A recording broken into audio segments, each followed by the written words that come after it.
be down into right center field. And Salvi's 7th career hit against Williams is worth 2. Blasted to right, and after all of those pitches, Massey hits a 2-run home run. And that's hit deep to right field. DeLauder is at the wall. It's gone. A single, a double, and a home run to right. And Isaac Collins' first 3 at-bats against Gavin Williams tonight. Sorry if I'm stuttering. My adrenaline is through the freaking roof right now. I love this shit. Woo!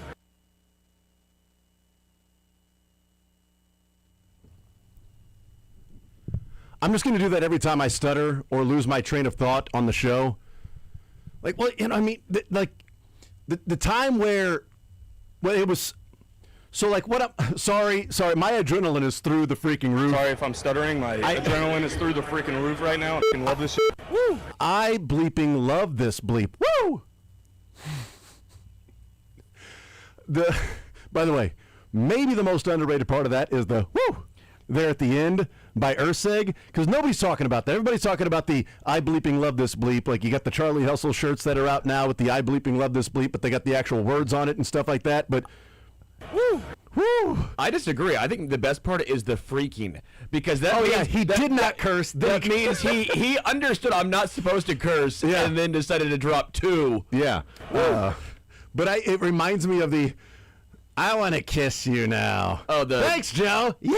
Is that Joe Namath? Yeah. Yeah. People pay so much attention to me. I want to kiss you. I don't care about the team struggling. I still say, anytime I say struggling, I still do it. It's the only way to say it. I mean, if you don't say struggling, then is that team actually struggling? Earlier, the Royals were struggling. Yeah, they were. Yeah. And now I want to kiss them. Yeah. Now I want to kiss John Pork. Whoo. Yeah. Woo. Woo. The Royals, the boys are playing some ball right now. They have won 5 in a row. Break them up, baby. 10-3 in their last 13 games since the 8-game losing streak. Completely turned around. A half game out of first place.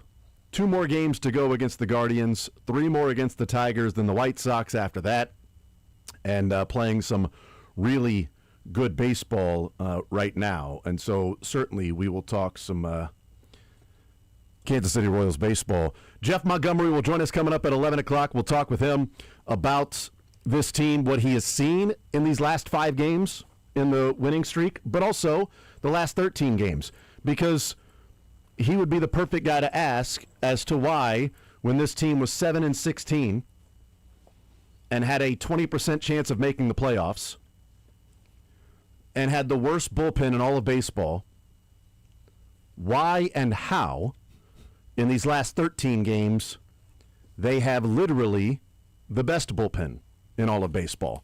In the last 13 games, number 1 in ERA, number 3 in WHIP. Well, I know why. Why? John Pork. That's probably what it is. It's probably the whole reason. I don't know if you heard this morning with him on the show with the boys in the morning. But yeah, that could be the entire reason. And you know what? Couple of local guys to a degree. Alex Lang taking the card, and then Matt Strom, taping it up in the bullpen. And now they have been the best bullpen in baseball since then. There is something to some like rally mantis. Yes, the rally mantis, the rally monkey in Anaheim. There's always that's right. It's just something funny that I think players do rally around silly things. If he believes it's the reason it's happening, then it's the reason it's happening. If you believe Nuke Lelouch, it's real to me. Mm-hmm. He's breathing out of the wrong eyelid. I just think this team is so fun to watch right now. It is. It's palpable. You see the excitement from everyone. It's a pivotal Game 3 today. Isaac Collins is maybe the best player who's ever walked the face of the earth. Some are saying it. I do love, even on his home run. Yeah. It was a line drive. Like, it wasn't like this towering bomb. And Michael Massey, after I ripped on him all day yesterday. You said warning track power. He was like, oh, really? Oh, really? I was expecting him to tweet and be like, that's for the dumbass on Sports Radio 810 who calls me out. Yeah. Negative reinforcement works. Where's that warning track power? That's over the bullpen power. Negative reinforcement works, Jason. Big B. That's what he should have said. More like Michael Massey. Am I right? So, yes, the Royals playing phenomenal baseball right now. Jeff Montgomery, we'll talk with him coming up at 11 o'clock. Cynthia Freeland, we'll talk with her, hang out with her coming up in the noon hour. We will get her thoughts on the draft, where the Chiefs are, the offseason. We haven't talked with her since the Wednesday after the Super Bowl, as the Chiefs were not participating in the Super Bowl this year. That was rough. Actually, you know what? It was the Wednesday, because we talked with her at Super Bowl on like Thursday or Friday, but we talked with her the Wednesday after the Super Bowl last February. So we'll talk with her about what's taken place in the offseason for the Chiefs, what they have done to revamp the running back room. The secondary is completely different. The defensive line has a number of new faces. The draft, we'll talk with Cynthia Freeland, how they stack up now in the AFC West. So we'll talk with her about that. And then Nick Schaefer joins us in the 1 o'clock hour, KSHB 41 sports director. We'll also get into some Chiefs with Cynthia, but then Gary Parrish was on with the program yesterday, and he weighed in on Tyron Stokes. And as I had been saying, when the recruitment was taking place, about some that were skeptical about Tyron Stokes, Gary Parrish weighs in on that. So we'll talk a little bit about that. And then the story that came out yesterday when we were on the show, on the air, with the World Cup, the hotels, and the projections that were there, and what all of that may or may not mean. We'll get into that. But let's start off with the Kansas City Royals, and they win yet again last night. And Stephen Kolek came over in the trade with Ryan Burgert. And Burgert was the name because he started off so well. No, Kolek did as well. But Burgert started off almost immediately pitching, and that was the one that Padres fans seemed to be most annoyed by. And it was like, Fermin for Kolek, okay, I could understand it. Fermin for Kolek, and you give up Ryan Burgert? That's absurd. It's a dumb trade. And Burgert was the guy that I was certainly most excited about, and a lot of people were most excited about. But it goes to show the depth, knock on wood, that the Royals have, that Burgert goes down, lost for the year with Tommy John. Luinder Avila is now in the bullpen, not starting in AAA. And Stephen Kolek comes in to fill in for Noah Cameron with the back tightness, stiffness, whatever. And it becomes the first pitcher in Royals history for his first 6 games as a Royal to all be quality starts. Wow. No other Royal has done that. Stephen Kolek is now in the record books, because we mentioned he was 5 for 5 last year. Yeah. 5 games, 5 quality starts. And he goes out there last night, 6 innings, 3 earned runs. Fact or fiction was nails yesterday. Yeah, you were. They were all fails. All facts. They were all fails. Yeah, they were all facts. I know. That's just it's a Freudian slip because I'm you're used to it every Tuesday being all fails. I get it.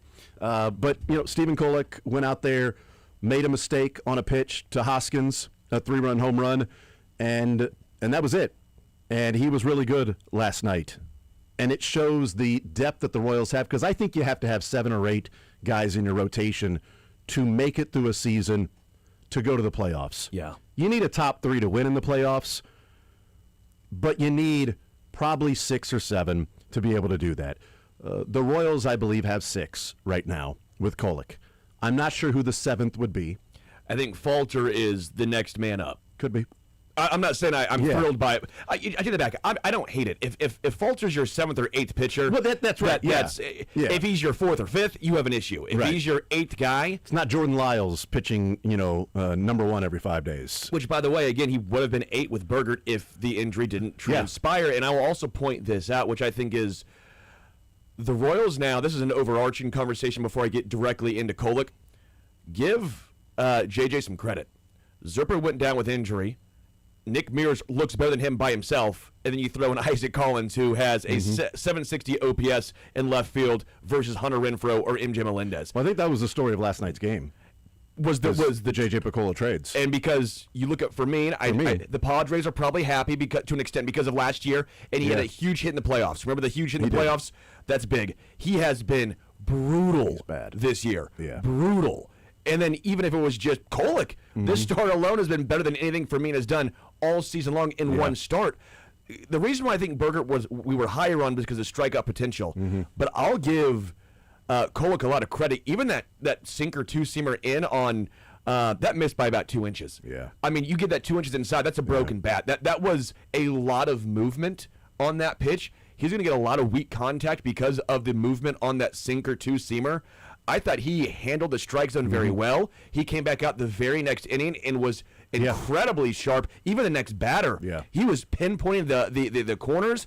I was flabbergasted at how good the control was of Stephen Kolek in this one. Again, only 3 strikeouts, not his game. 0 walks. Yeah. 0. You got to earn it against him. You're rarely flabbergasted, and you were last night, so that goes a long way for Stephen Kolek to The to show. location, man. I mean, early on, you saw him painting the corner, painting the top of the strike zone, the bottom of the strike zone. He was on. Let's hear from Stephen Kolek after the game was over. Our very own Curtis Siebold was there covering the game, and he weighs in on how he felt in his outing last night taking on the Guardians. It's great to be back. Good to help the team any way I can, and to get 6 innings and a quality start tonight was great. And it's a great team win. A lot of really good things. Bullpen pitched great coming out behind me, and offense did a great job picking me up. So. What was key for you tonight in navigating this Guardians lineup? Just trusting in Carter, really helping me out there. He knows these guys a lot better than I have. Just seeing him a few times now this year, so. Before the game was like, we went over our game plan. I kind of told him some things I've been working on, but I said, hey, you got this. I'm going to trust in you tonight, and he did a great job calling it, and defense obviously did a great job behind me. What's the importance of just getting the runs back on Massey's homer right after you giving up that home run? Yeah, I mean, for me, I'm still going to go out and do my job the best I can, but I could, you could feel the confidence in the team. The moment we went down, it's like, all right, we're going to punch back and we're going to get back in this. And then for Massey to go out and deliver that, you could just feel a huge swing energy back in the dugout. It was great. That's been one of the differences in this 13-game stretch is on Sunday. It was not Sunday. It was Monday's game against the Guardians where you had, we talked about this yesterday. I'm trying to think of which day we talked about it, but talked about it yesterday. Bases loaded, nobody out, 2-2 game, strikeout by Jack, strikeout by Collins.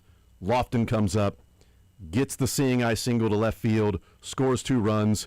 Bill Duplessis does his thing, is right yet again, is 11 for 12 on the season in challenges. The only challenge he lost was the one at the end of the game when you sort of knew they weren't going to win it, but Q was like, let's just throw a dart, and we'll challenge it because even if we don't win this, we can ask for the crew chief challenge moving forward, which is the only one he has lost. Is like throw a dart. You need a miracle, but who knows? Maybe it'll work in your favor. But he does his thing, and Nick Lofton comes through in that moment, making it a 4-2 game. And that was after Waka gave up the 2-run home run. Hung a pitch, the only mistake he made, 2-run home run. The Royals come back, get 4 runs, including that 2-out, 2 RBI single, and taking the 4-2 lead. Royals would not relinquish the lead again. Yesterday, Kolek makes the mistake and gives up the 3-run home run. The Royals come right back, and Massey gets the 2-run home run to retake the lead. 2 weeks ago, Sterling, when they were in that 7-16 run, 8-game losing streak, when Kolek gave up the 3-run home run, the game was over. Yeah. They were not going to win that game. Michael Wacha, early in the game on Monday night, giving up a 2-run shot in the third, game over. Game over. They're not going to score.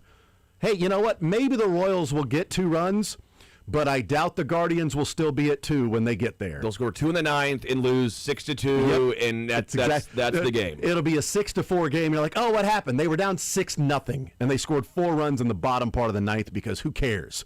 That's what happened because the Guardians brought in some scrub reliever just to get 3 outs, and he was just throwing strikes down the middle just to put it in play. I'm not going to walk anybody because we've got a 6-run lead.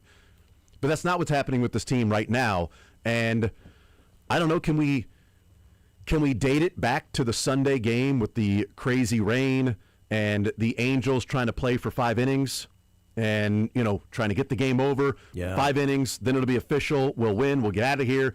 The Royals had already won the series. You were getting ready to go on the road.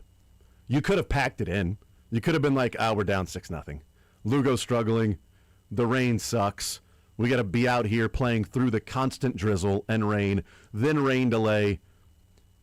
and yet they still fought back, tied it, won in extras. And maybe it goes back to that game. I think the Angels pissed him off. Trying to play for five innings and then doing the whole human rain delays? Well, yeah. I think that it pissed him off. I mean, that is, if you want to say Bush League, again, if the Royals did it, you'd probably say it's smart. If you're going against it, you say it's Bush League. But I thought the fact that the umpires, when it's been raining the exact same the entire game, and then when they asked for it when the Royals had something going on, yep, I think it pissed the team off. It pissed Q off. Well, I do. I think it pissed the team off. And he rarely gets that animated. And they responded. I think it's human nature, and they used that anger to, was it 14 Royals? When they were going out and getting in fights, all that. I mean, yes, you need a little red ass. Yep. Every team needs that. Giordano.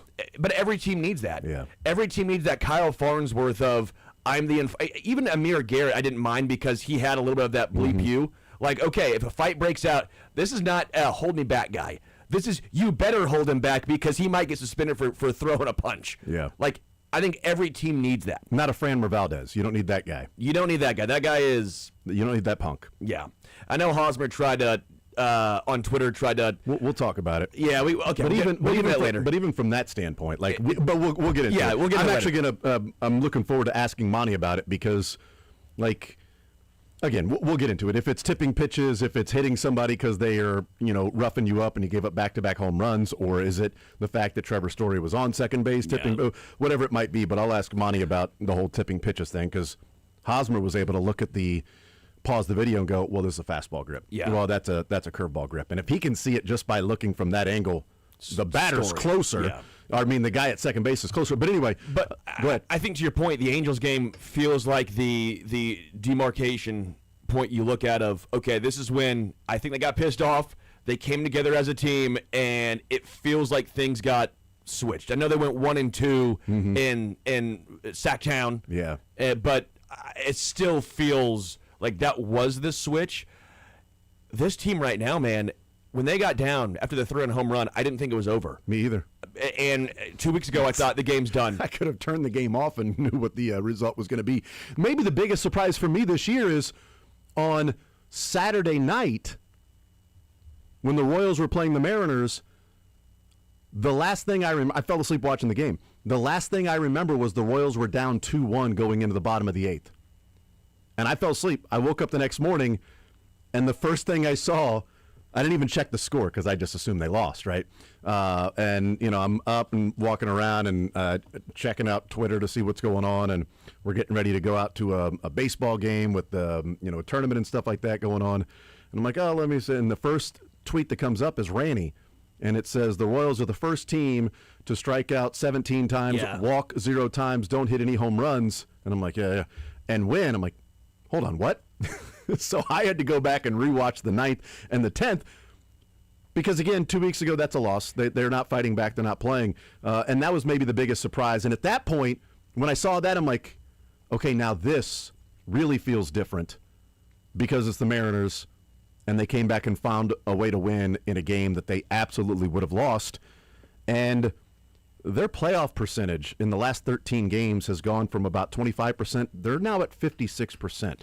To make the playoffs, the Royals are, whereas, unfortunately, the Reds are 4 games over 500, but they're at 22%. Well, the NL Central is stupid. The NL Central and the top 2 teams in the NL West, and then everyone else. The entire AL has been outside of Tampa and New York has been just it's bad, average at best. And I think this is where the Royals feel different. Again, the Royals beat Cleveland, a team that I think traditionally has had their number. Right, it feels like Cleveland has been the one team in the AL Central. It's like, yeah, they're going to get you.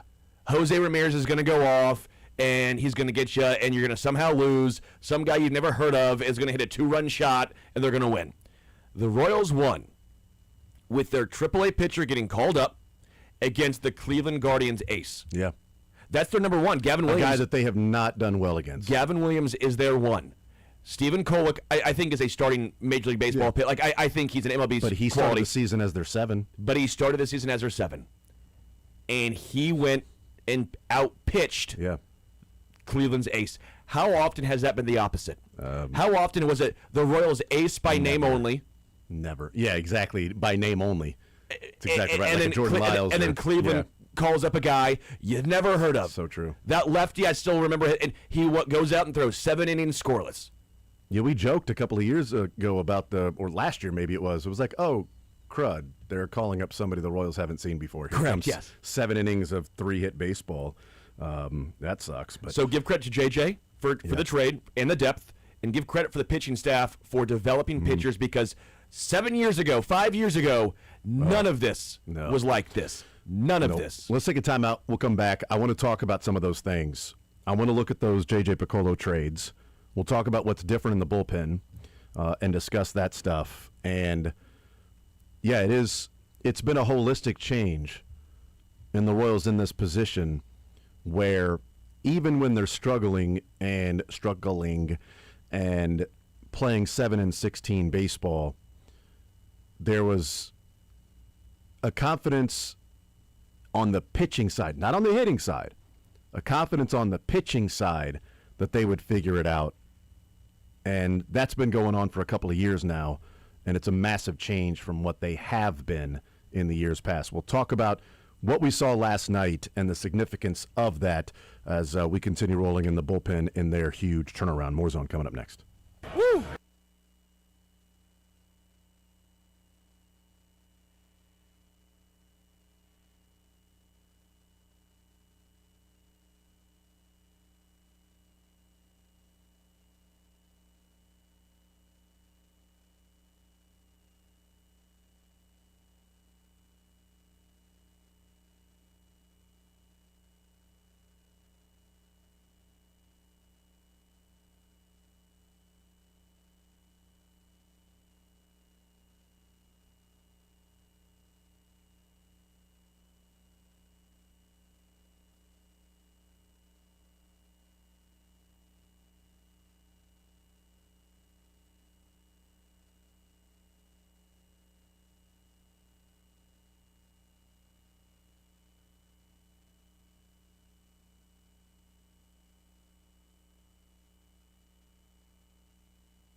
All right, we'll continue right here on Sports Radio 810 WHB. We'll talk with Jeff Montgomery. Monty, coming up at 11 o'clock, get his thoughts on this Royals team, 10-3 in their last 13 games. Higher than 50% chance of making the playoffs. 2 games left in the series against the Guardians. A half game out. Guardians and Tigers tied for the lead in the Central. Tigers are struggling. Framber Valdez got hit around. Tariq Skubal is out for the next 2 to 3 months with some loose bodies in his elbow. I do want to talk, though, as we mentioned it a little bit in the first hour, or excuse me, the first segment. This is still the first hour. Show is flying by. Sorry, but I'm just, my adrenaline is running right now. I bleeping love this bleep right now. Woo! But last night's game was essentially a J.J. Piccolo trade game. Stephen Kolek and Nick Mears throw 7 innings, 3 earned runs, no walks, 3 strikeouts, 4 total base runners between the two for 7 innings. And Isaac Collins goes 3 for 3 with a double and a home run. Kolek, as we mentioned, 6 straight quality starts to start his career with the Royals. But at the same time that was taking place last night, Angel Zerpa yesterday, we find out he's got to have Tommy John surgery, and he's out for the year. And then, beginning of next year, too. Freddie Fermin, who is a favorite of mine, so I don't want this to be the case. I wish it was Freddie Fermin is killing the baseball, and we're like, good for him. Royals got Carter. Freddie Fermin is succeeding. That's awesome. Good for him. It wasn't going to work here because Carter was going to come up and be the next in line. But Fermin is batting 161. He's getting on base at 279. But he's slugging 232 with a 512 OPS for Freddie Fermin. And Angel Zerpa is having Tommy John surgery. Those 2 trades resulted in Kolek, Burgert, Mears, and Collins. Those 4 players. Burgert's out for the year, but Kolek starts. Mears has only had 2 outings this year where he's given up runs. I think he's got 4 or 5 straight outings without giving up a base runner. Who, Mears? Mears. Yeah. And Isaac Collins is now starting to turn it on and swing the bat well the last couple of weeks. And he goes 3 for 3 last night with a double and a home run. He doesn't win all the trades because I think, the Jonathan India trade was a bad trade. But it wasn't like the Reds won it. Exactly, but that's sort of part of it, right? Like the bad trade for J.J. Piccolo where you go, yep, you lost that one, was Brady Singer is doing more for the Reds than Jonathan India did for the Royals, but you're also talking about Brady Singer this year has a 5.6 ERA and a 1.7 WHIP. He wouldn't pitch on this team right now. He'd be option 7. Exactly. That's exactly right. Because you didn't get pitching for Singer. You got Jonathan India. The other pitching you have on this team would be better than what Singer is offering this year. 32 innings for Brady Singer, only 20 strikeouts in 32 innings. And a 1.7 WHIP. Like, he's allowing base runners, but it isn't exactly like he's going and getting a bunch of strikeouts to get out of it. And a 5.6 ERA. He has thrown between 2025 and 2026, since he's been on the Reds. He's thrown 200 innings with a 4.3 ERA. It's fine. Yeah, it's fine. 1.3 WHIP for the Reds. They didn't give up. They didn't trade Yordan Alvarez for Josh Fields, if you're the Dodgers. They didn't trade... God, what's another one? Oh, the Guardians. They didn't trade Junior Caminero for Tobias Myers, if you're the Guardians. Yeah. That's one to where every single day you wake up as a Guardians fan going, good freaking God, look what Caminero is doing. And Tobias Myers did nothing and eventually was just essentially like released. You got nothing back for him. It's not like you got Tobias Myers and then you turned him into something else. Like, those are awful trades. Did you know they were going to end up being that? No. You trade a guy who's like 18 years old in Caminero and a guy who's really young in Yordan Alvarez, and the other team credit the Rays and credit the Astros for taking a chance on a young guy that's got tons of tools but could also be somebody that never actually does anything. Yeah. But also, all you were getting back was Tobias Myers, and you gave up Junior Caminero. Even if he was 18 years old, take somebody else. We're only getting Tobias Myers in this freaking deal. Singer has been generic. for the Reds and bad this year. And Jonathan India was not good last year. They paid him $8 million this year, and it didn't work out, and now he's having the surgery to end his time with the Royals. They didn't win the trade. No. The only thing you could argue is, well, did you choose the wrong player in the value you could get for Singer at the time, that you chose India, and maybe there was another player that you could have traded Brady Singer for that might be offering you more than what you got from Jonathan India. That's the only thing we could say, and I don't know if there was a player out there or not. I think at the time, almost everyone applauded the trade. I liked the deal. I liked the deal because the Royals needed a leadoff hitter, and that's what Jonathan India had done. They needed somebody to just simply know how to get on base. That's what India had done, and it didn't turn out. They made a move, and they didn't win the trade, and it didn't work out. But imagine if he was like, well, that one got us. We're going to stop trading. We can't keep making trades. We missed on that one. Well, no, for me, you move, and people feel like maybe you robbed the Padres, and it certainly feels like that. And then Zerpa, in the offseason, you move. And you get Collins and Mears, but also Daniel Lynch is stepping up and filling the role of what Angel Zerpa was. And Matt Strom, who you go and trade for, and you bring him in for Bolin, and he fills the role of what would be a setup man if Estevez was still in the ninth and Irsay could move around and be the fireman that they tried to use him like last year. But last night specifically was a big indication of some of the moves that J.J. Piccolo has made and a couple of trades where Fermin and Zerpa were nice pieces of the team in 2024 that helped get him to the postseason and played well in spurts. And Fermin filling in for Salvi. But you had pieces that were expendable because you were hoping you had somebody to take that spot. Carter for Fermin, Lynch for Angel Zerpa. And credit those guys for stepping up and filling those roles. Yeah. Because there is not a blank spot where, oh my God, Carter has just been Jack Caglione last year. You can't play him. He's struggling a little bit right now. Last night was a rough one for Carter. No, he's struggling. But every player goes through slumps. Yeah. And we've seen the upside. And even through his slumps, it is dramatically.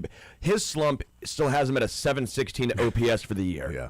Right? I mean, we're talking something completely different here. And even his slump is coming when the Royals are playing good baseball and winning. So great. Yeah. If he's going to slump right now, perfect. It's funny. Garcia and Jensen are struggling, and it's coincided with the Royals winning. Part of it's because Vinny and Salvi and Bobby and the bottom of the orders continue to do their thing have been the same. Not everyone's going to be hot at the same time. It's nice when you can have Garcia, your leadoff hitter, start to struggle a little bit, and your team is still producing and putting up runs. Perez, again, last night with a nice little 2 RBI.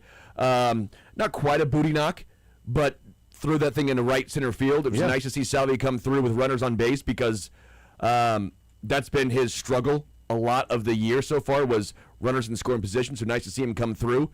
And again, if Massey's doing that, if Collins is doing this team is 1 through 9 deep. Because Kyle has shown at this point it's not just a rollover at number 9. If Collins is starting to get hot, which it looks like, that swing again, the fact it was a home run, even better, but the fact it wasn't just this, I'm going to swing out of my shoes. It was such a smooth, level swing. It was very similar to his double he hit. Just level. If he does that at hitting 7th, and Massey can every once in a while run into one, this lineup feels a lot different. Because that at bat for Massey was huge. Yeah. And 9 pitch at bat? Yeah, 5 straight foul balls. Fouled off 5 straight pitches. And then a borderline pitch. And then they challenged it too, and that thing was less than 1/10 of an inch. Yeah, that was crazy. By the way, good eye. Yeah, news as we take a break. News out of Houston. If it's a team that starts playing better baseball and eventually is a team that could make the playoffs, it's going to be tougher now as they sit still 7 games under 500. The Astros. Carlos Correa, their leadoff hitter, that's OPSing at almost 800, is now out for the year Wow. The other night he left the game. He missed yesterday's game. He tore a ligament in his ankle. Will have to have surgery. Is out 8 months. That's their leadoff hitter, OPSing almost 800 for the Houston Astros, and he's now done for the year. So that's a big blow for a team in the AL that was, potentially a playoff team. Tigers a big blow with Tariq Skubal in losing, him for the next 2 to 3 months. We'll take a timeout. We'll come back, continue rolling. On the other side, the reports that came out, the story that came out about the World Cup and Kansas City, we'll talk a little bit about that, and then we'll talk with Jeff Montgomery coming up at 11 o'clock, Cynthia Freeland at noon, Nick Schaefer at 1 o'clock, more Zone next.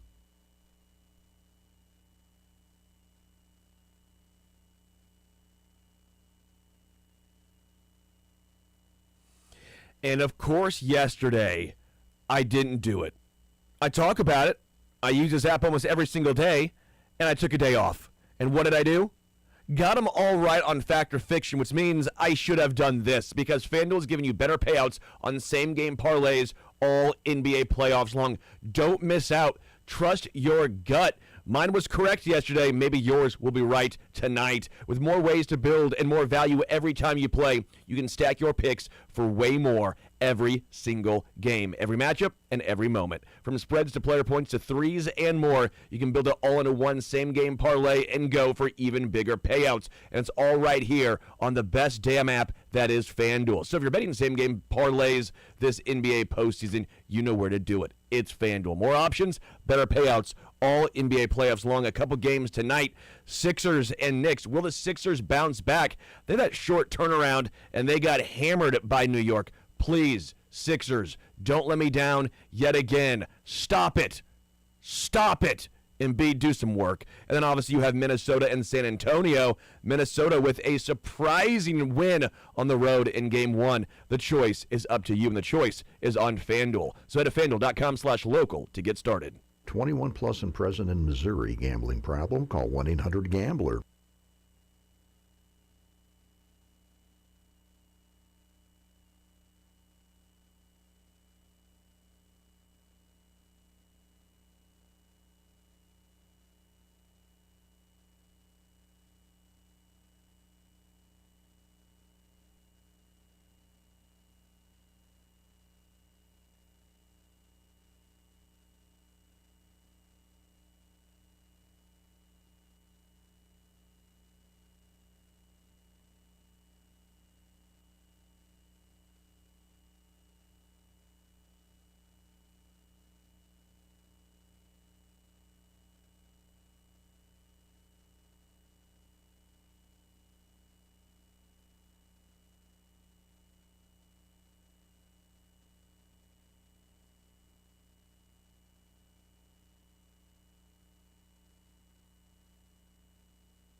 All right, we continue right here on Sports Radio 810 WHB. Jason Anderson with you, Sterling Holmes, Michael Darcy, heading up until 2 o'clock. Wanted to talk a little bit about the World Cup and the hotels and what the report was, the Kansas City Star that put out there from the report from the American Hotel and Lodging Association, surveyed hotel owners, operators across the World Cup host markets, getting a read on the bookings and the pricing and what is the demand for those cities and the hotels compared to what the expectations were. And Kansas City was identified as, quote, the most negatively impacted host market in the survey. They say our market is oversupplied, underperforming, and highly rate sensitive relative to normal summer benchmarks.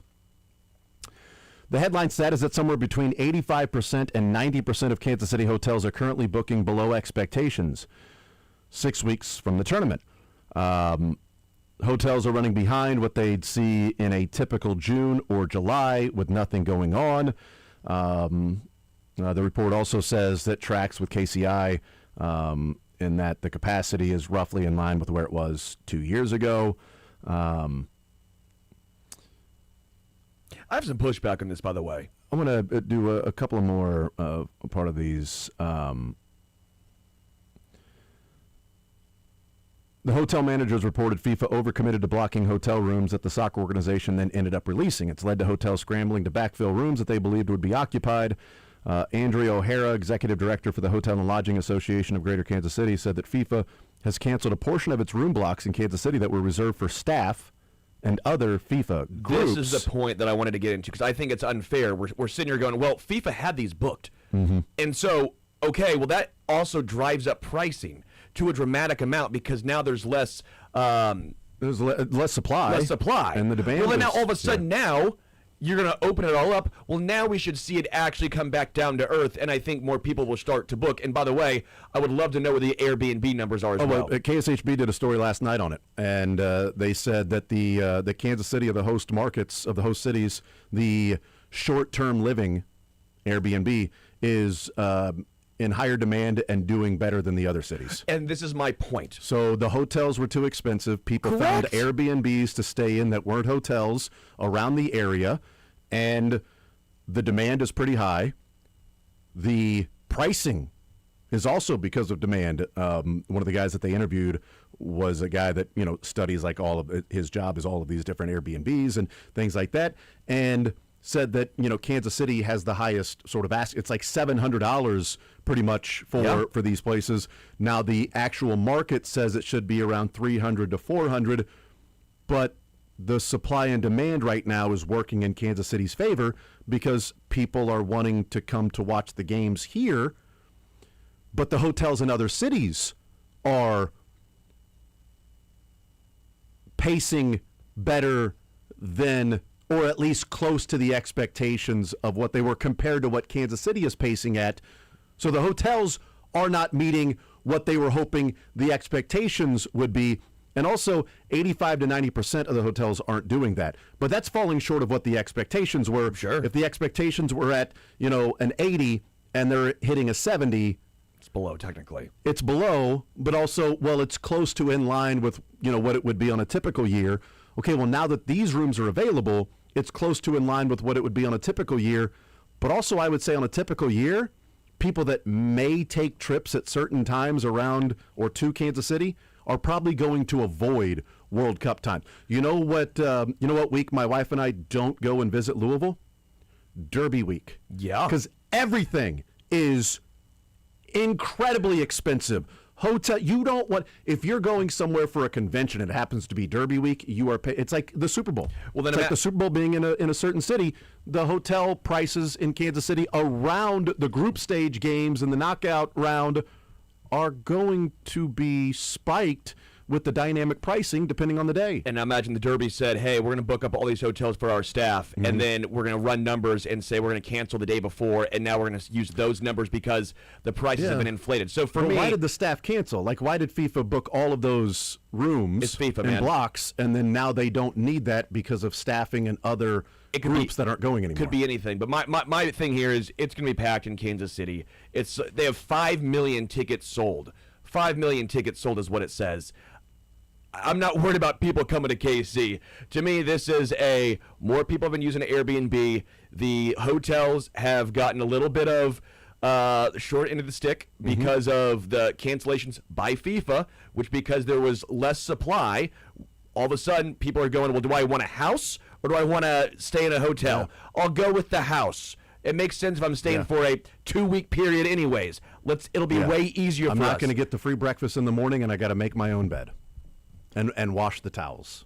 But I have a house. Yeah. And so I think that's part of the equation. I do think now that the FIFA cancellations have happened, what's going to happen? Well, now there's going to be more supply on the market. Hotel prices will now be lowered. They should be. That's how it should work, right? Supply demand. So with that being the case, then I think we'll see hotels start to book up more. So I think to me this is a little bit of a non-story personally. I think this is a little. I think it's something to keep an eye on. I think if this was as it gets closer and correct, closer. If it gets closer and closer, but I think in the next week or two we're going to start seeing these hotels get booked up because supply should have been flooding into the market, which means we'll see. I think those get booked. Yeah, there are some global implications in this as well as to how many people are going to be traveling to this country with everything that's going on. So I think there's that aspect of it that has to be taken into account. The fact that the secondary market tickets are starting to drop more and more could then entice other people to then buy those tickets. My buddy and I were looking at tickets for the group stage and different games, and he had one of the early opportunities, and it was like $400 a ticket. And we were deciding, like, do we buy it now? And then, if the secondary market goes crazy, now we're kind of SOL, or do we take a chance that the secondary market won't be as big? So we decided not to buy then. Thank God we decided not to buy then, because the secondary market continues to drop with the tickets because of supply and demand. But also the pricing is extreme for some of the tickets. And you go over to some of the, and it's FIFA's pricing, but if you go over to some other countries and watch, soccer, they have limits on what they will charge for tickets. And, there are Europeans that are like, hold on, you guys are paying what for a sporting event?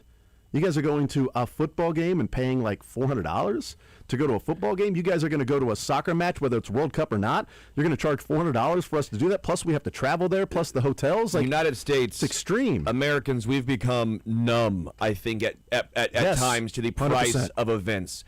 To Super Bowls, 100%. to even just normal Chiefs games on prime time. Yep. I think even concerts to an extent. We're used to the booking fees. We're used to the dumbassery that transpires on almost every single online thing. Why do I have to get a transfer fee when I'm doing it online? I'm not dealing with an agent. I'm doing this online.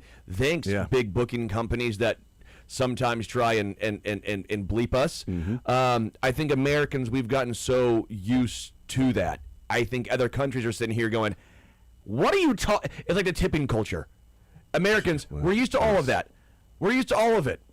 You go overseas, they're like, what do you mean? How's that not baked in? I just pay that person. Why don't we I just paid them. Why am I paying so you're more? making the consumer then pay more. So it's all they're about paying for the price of the meal, but then they're also paying your staff. But it's so customary. You don't have to pay your staff. You're used to it, right? When you get used to it, you become numb to the it. worst is when I order to go. Oh, dude, don't get me started on the amount of things. I got my own coffee. Starbucks tip? Why? Well, because they made your coffee. McDonald's makes my cheeseburgers and fries and everything else. I don't have to tip them. I get it. If I'm getting stuff, if I'm customizing, I got a black coffee. Tip? Yeah. I don't know. Look left, right, left before walking out on the street. I'm paying $4.25 for a black coffee. No cream. Yeah. What are we doing?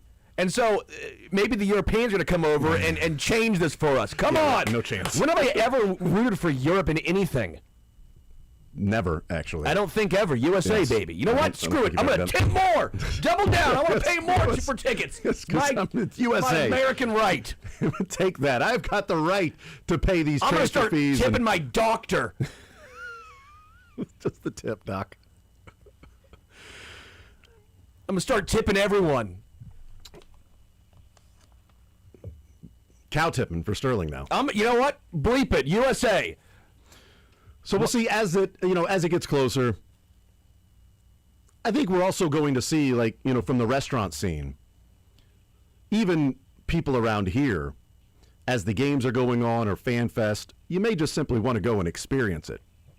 I also think it's dumb that the training, you can't have opportunities for your fans to go and watch some training. Yeah. NCAA tournament has an open practice. It's only like 45 minutes to an hour, but if you go to the site of where your team is playing, the day before, you can go to the gym for free or the arena and watch your team work out. You can't do that in the World Cup. It's kind of dumb.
All right, we continue right here on Sports Radio 810 WHB. Jason Anderson with you, Sterling Holmes, Michael Darcy. We head up until 2 o'clock. An hour from now, we'll talk with Cynthia Freeland, talk some football. Right now, let's talk some Major League Baseball. Jeff Montgomery joining us here in the zone.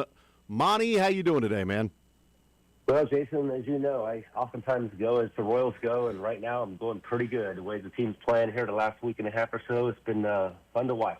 How much fun is it to go to the ballpark if you're one of the players, playing like this as opposed to how we've seen them play earlier this year with the 7-16 start? Well, I think it's much more relaxed. I think you're more positive, you're confident, and that's extremely important when you're trying to win a game, and I think that really tells a lot of the story about the struggles early. I think a lot of pressing, a lot of thinking about what can I do to get us going, and sometimes you try to put a little too much load on your shoulders, and it works the opposite way. We talk about that so many times, seems like year after year, when you go through the struggles like the team had there, especially when they lost that 8 straight games, you just look for ways to do it, and we use the word pressing a lot, and I think that's exactly what it is. And you turn the page, you finally get things going, and then you go to the ballpark and you start to see the team doing the things they're doing now, and then, doing it consistently. And you think, why didn't I just try being a little bit more relaxed and try a little easier? And again, you go through it every year, and then this team will go through it again. I mean, there's no doubt during the course of the year you're going to have those struggles. Unfortunately, it just seems like when those struggles appear, they're almost team-wide. It's almost important to look at it and say, what can we do here, as a team to get this thing around? Not one individual is going to turn around, but right now, fortunately, they're on that high note, and you just ride it as long as you can, because you never know when you're going to, round that corner and start to hit those headaches once again. Visiting with Jeff Montgomery. We may have talked about this before, but if we have, I apologize. But are you a believer in momentum? We talk about, momentum's only as good as the next day's starting pitcher. That's the old adage in baseball. But do you believe in momentum when a team is, 10-3 in their last 13 games, or 7-16 as they started out? Is it momentum of what it is, or how do you see that as some things going in the Royals' favor over these last 13 games? Yeah, I think there's some momentum. I mean, you always hear it downplayed. We're going to play for today, but I think really today is sometimes a byproduct of what you've done over a stretch prior to today, and what that does to me, it kind of breeds confidence, and that confidence really allows you to go out and perform at a high level. When you don't have the confidence, when you're struggling, whether it be individually or as a team, it just makes it so much more difficult. But I think the momentum comes from the confidence that you have from that success that you've just experienced. Yeah, I've felt like, people have dismissed momentum, the word. I feel like it's confidence or energy, having that. And if you've got that confidence or energy, you can call it momentum, but it can also just be a belief that you're going up to the plate and you feel a little bit different than, the day before. You're in an 0 for 15 slump, walking up to the plate, feel a little bit different than, you're 10 for your last 13 going up to the plate. I mean, that's a beach ball up there. That's not really momentum. That's just, ultimately between the ears, right? Yeah, and I think, you mentioned the starting pitching. The momentum, to me, also, a lot of it relates to who you had going on the mound that day and who you're going to face that given day. And if you got a guy that's making his Major League debut going against the Cy Young Award winner, you know that you're going to find a way to maybe score more than just 2 or 3 runs when they win a baseball game. You're probably going to score 5 or 6 runs at least. And if it's going to be a very difficult task against a guy that's got experience and he's well decorated. And so that's where I think, the adage with the momentum is as good as today's starting pitcher.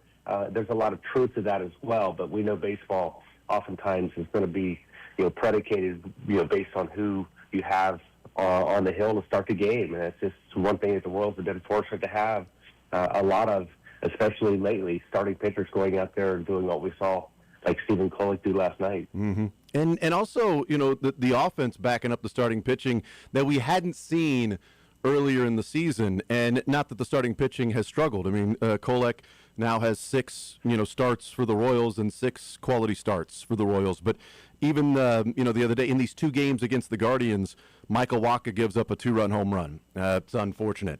I feel like at the beginning of the season, that was pretty much the death knell. 2 early runs, it's like, can they get those back? The Royals come right back and score 4. Last night, Kolek gives up the 3-run home run. They come right back, and Massey hits a 2-run home run to take the lead. And in that dugout, what does that do for a team? Like maybe for Wacha or maybe for Kolek, that, you hung one, they got a hold of it. Oh, the offense came right back and put a 4 spot up. Oh, the offense came right back, and Massey hits a home run to retake the lead. Yeah, that's huge when you're able to come back. And I'll go back to a week ago, this past Sunday, when they had that game that started early because of the showers predicted and the rain, and then they had that long delay. They were down by 5 or 6 runs. They ended up winning that game, and to me, that was somewhat of a turning point for the team, where they just found a way. I mean, that ended up being a sweep against the Angels, so they'd won the first couple games against the Angels.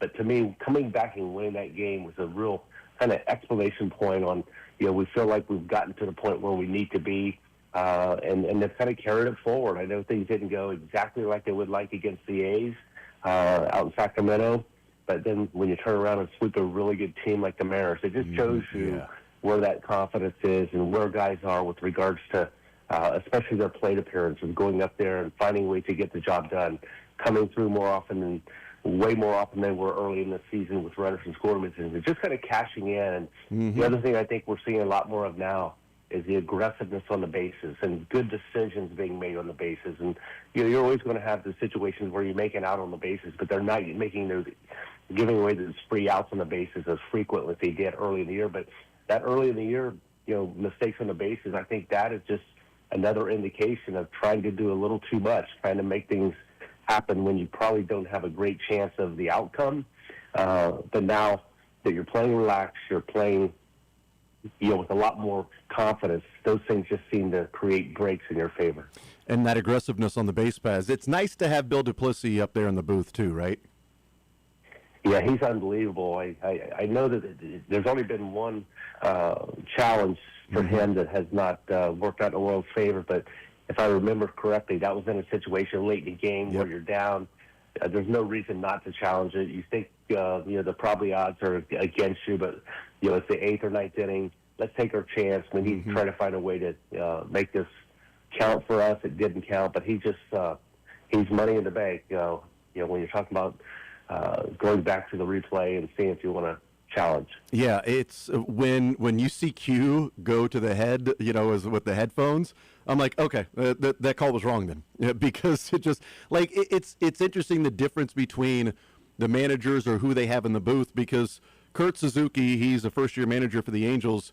They are 4 of 13 in challenges. They have challenged 13 times. They've got 4 of them right, and the Royals are 11 for 12.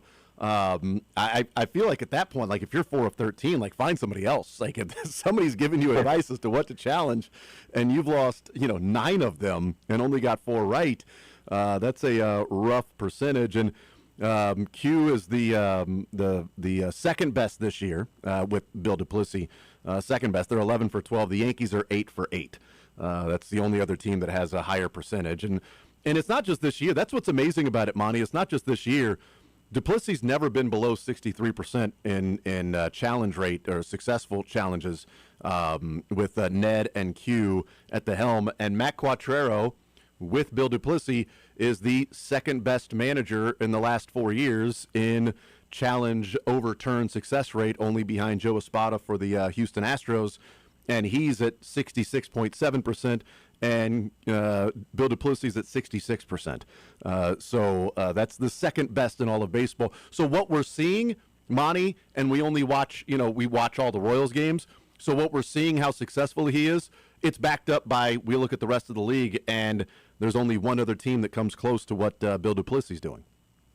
Well, and if you think about, the importance of that job, and I think certainly the Royals, they put a lot of credence in the importance of having Bill Duplessis. And I've said this before. I mean, he's almost like an extra player. If you think about a player on a team, if we talk about WAR and how many games it, wins above replacement, what does that, an all-star caliber player give you a year in WAR. Well, Bill Duplessis maybe is right there with regards to what does he do for you. I mean, go back to that game in Seattle when Salvador Perez makes that slide at home plate and he gets his hand in there. A lot of credit to Salvador Perez, but also he looked out to me. But sure enough, Bill Duplessis caught it and saw that he got his hand around the mitt and got the plate. So he probably won a game for you right there. So again, to me, he's like an extra player, even though he's underneath the stands and got his equipment fired up, ready to make those challenges. It's important to have somebody that you have confidence in, like Matt Quatraro does have in Bill Duplessis. Yeah. And then the Carter Jensen slide the other day with that 2-run single by Nick Lofton, which was also another big moment. Bases loaded, nobody out, back-to-back strikeouts. Lofton comes through and singles one through the left side.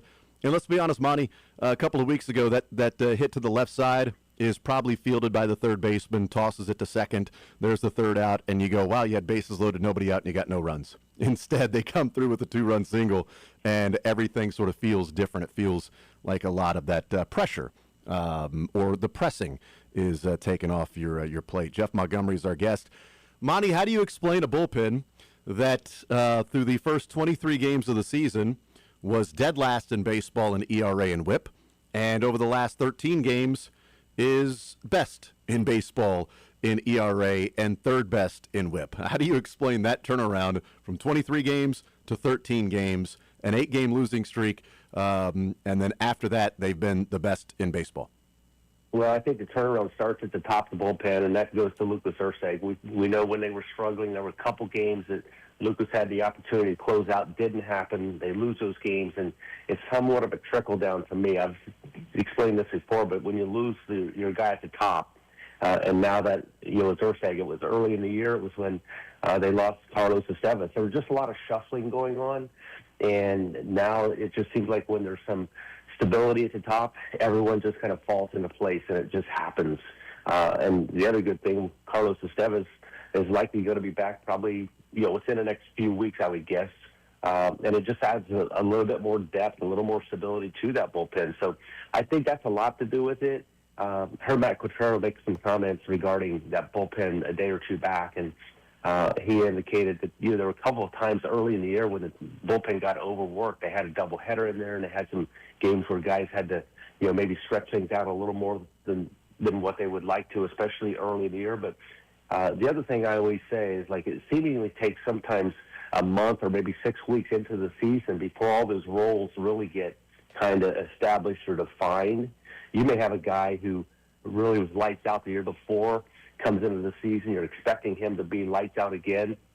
He may have a struggle or two early in the season, and confidence is so important when you're coming out of that bullpen as well. And when you see guys struggle a little bit, suddenly you got to find guys to fill in and maybe step up a notch and go into those higher leverage roles. I'll use Daniel Lynch IV as an example. Yeah. Here's a guy that has really done a nice job coming into high leverage situations, coming into jams with runners on base, getting out of those jams, stranding those inherited runners. So it's just a time, this is a time of year when you would expect that bullpen, those roles to kind of figure themselves out and just kind of settle in and then move forward. You hope that you don't have too many bumps in the road moving forward. Yeah, so I'm guessing this is correlation causation. Monty, you mentioned the number of innings or guys having to pitch a little bit longer and taxing the bullpen a little bit.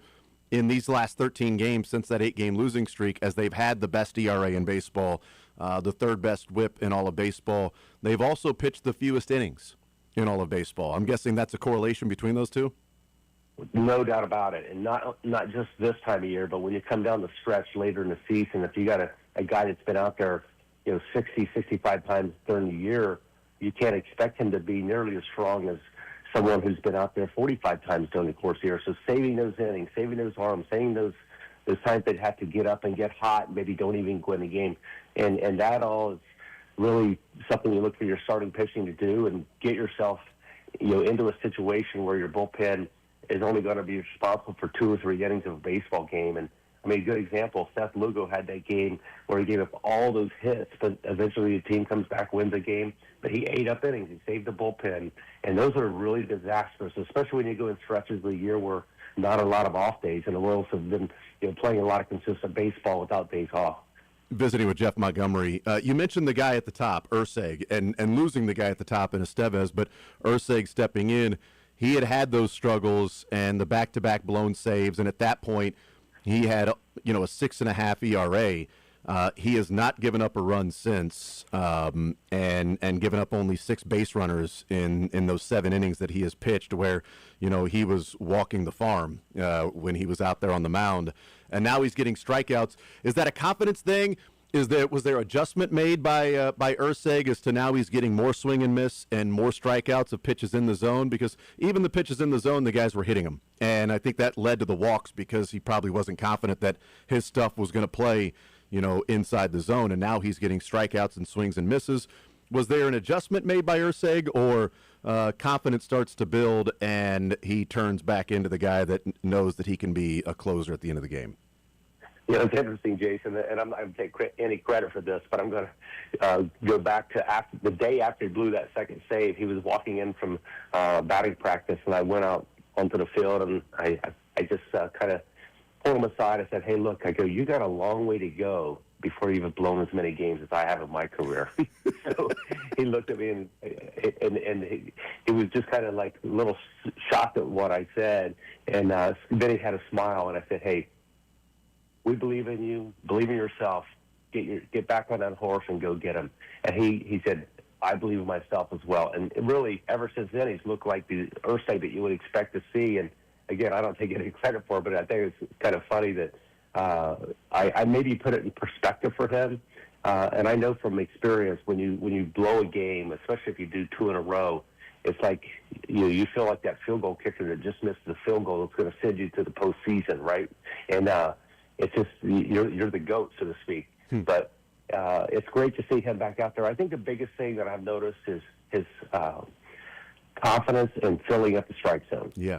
Confidence in his stuff and pitching ahead. And you're going to have spells where you'll walk a guy or two, but I think for him with his stuff, he has to believe in his stuff and allow that all of his pitches to play out. And the only way for that to happen is to be in the strike zone, and now we're starting to see that from Lucas Ursay. Did you ever want to avoid the microphone right after you came off the mound closing a game, trying to avoid dropping a couple of curse words like Lucas Ursay did? Well, you want to avoid it, especially when you blow a game and the team loses. True. But I always felt like it was a responsibility to be there. But I never had that same fiery energy that we've seen from Lucas Ursay, and especially the expletives that followed. That was great. And even Joe Gober was like, "Oh, pardon me." I'm like, well, not pardon you. He's the one that did it. You were just holding the microphone there. That was great. But you see like that energy, and now he bleeping loves this bleep when he's out there, and he wants to keep doing it. Certainly. Jeff Montgomery is our guest. All right, Monty, we saw something last night that I wanted to get your thoughts on in the Red Sox and Tigers game, and Framber Valdez was hitting around pretty good, gave up back-to-back home runs, and then plunks Trevor Story right in the back. Base is clear. Framber Valdez gets tossed from the game. There were no warnings, but the umpires looked at it and said, this seems pretty obvious. First pitch of the at-bat, back-to-back home runs. He's given up like 10 runs in this game. Hosmer had a video last night and said, and it was an interesting breakdown, and looked at it and said, well, maybe Trevor Story got hit because of this, or maybe because if you look at Trevor Story on second base earlier in the game, you could see different signs and signals that he's doing with touching his helmet or a left arm or a right arm and tipping pitches to the batters in the batter's box, as Framber Valdez doesn't necessarily hide his right hand when he comes set. So you can almost, because Hosmer was like, well, there's the fastball grip. Well, that's a curveball grip right there.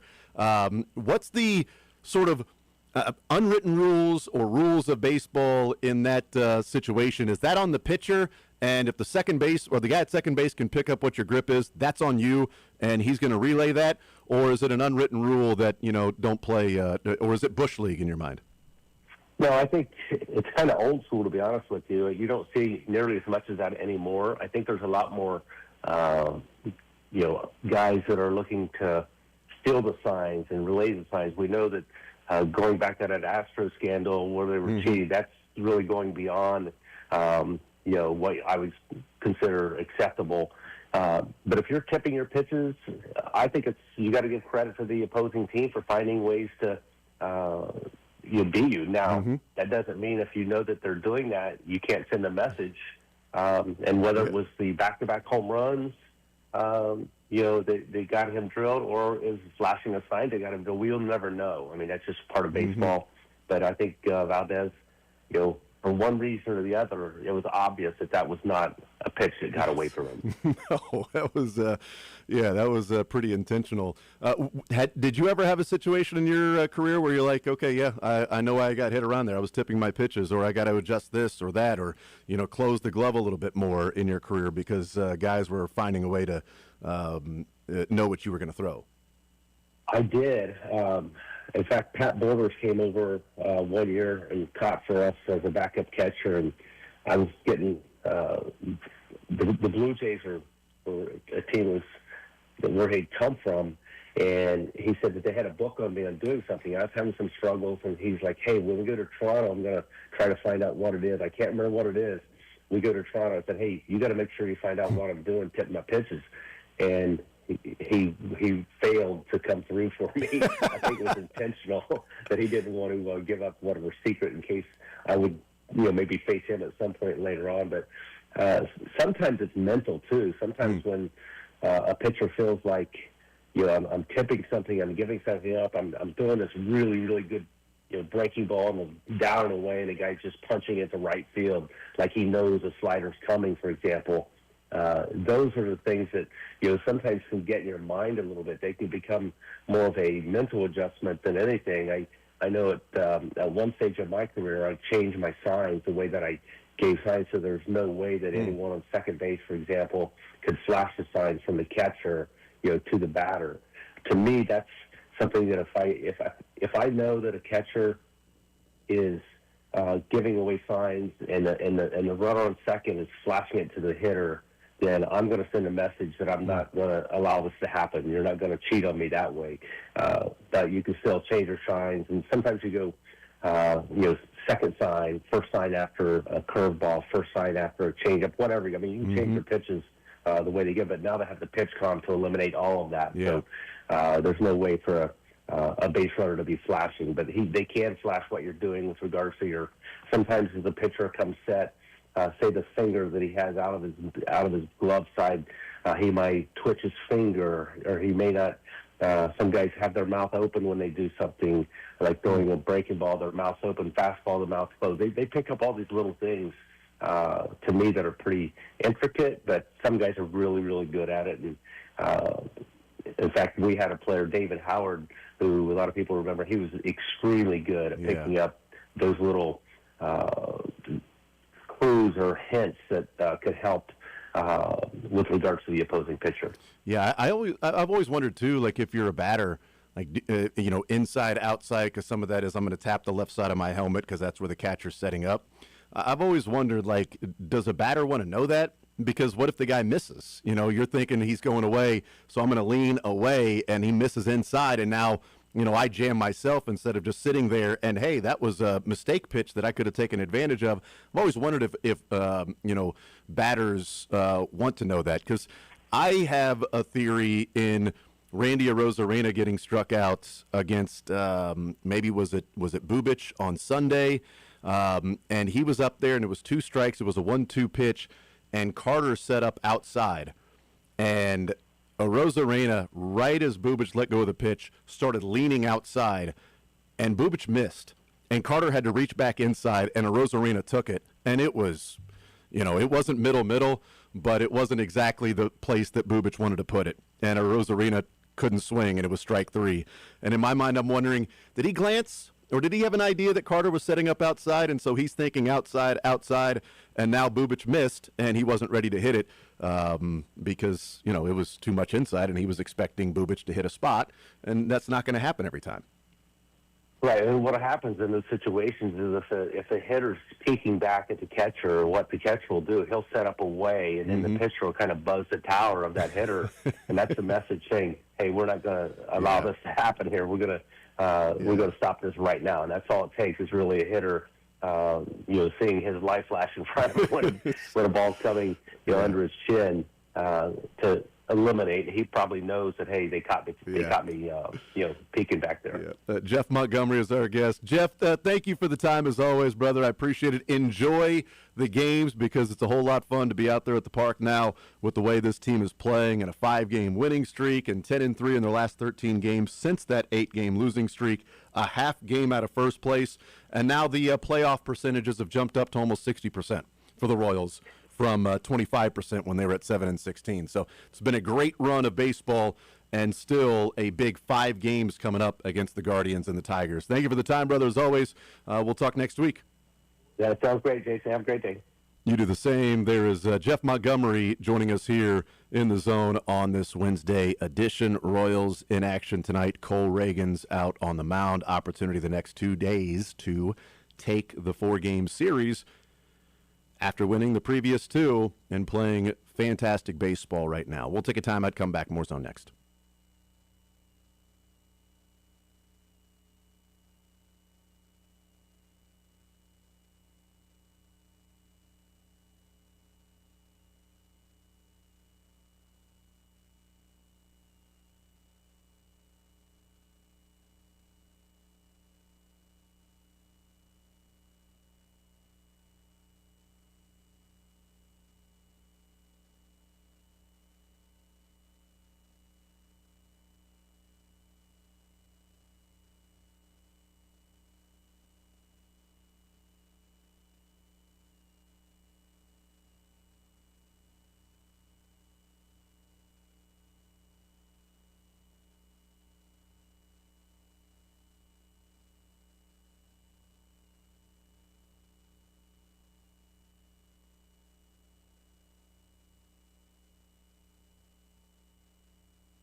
All right, we continue right here on Sports Radio 810 WHB. Jason Anderson with you, Sterling Holmes, Michael Darcy.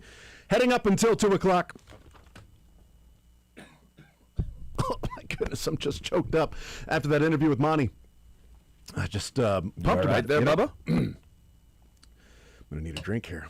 I don't know. Got a little tick in the throat. Oh, my gosh. Jason might be dying. John Is he Ford dying? getting emotional. Man. You know Wow. that time we got that little thing in your... Like, Whoa. You know what I'm talking about. Whoa. Marking that. I had a pause before you said, Yeah, well, you know what I'm talking about. yeah. Well, maybe. I don't know. Would you rather have a little thing or a big thing? Well, I'd rather this thing be gone, actually, so we can do the show. That's what I'd rather it be. How long before Jason gets it out of his... Okay. Stop. How Stop. long before you get the hint and just talk while I try to get rid of No, this? I think it's fun, actually. I think it's kind of a fun little game we're playing here.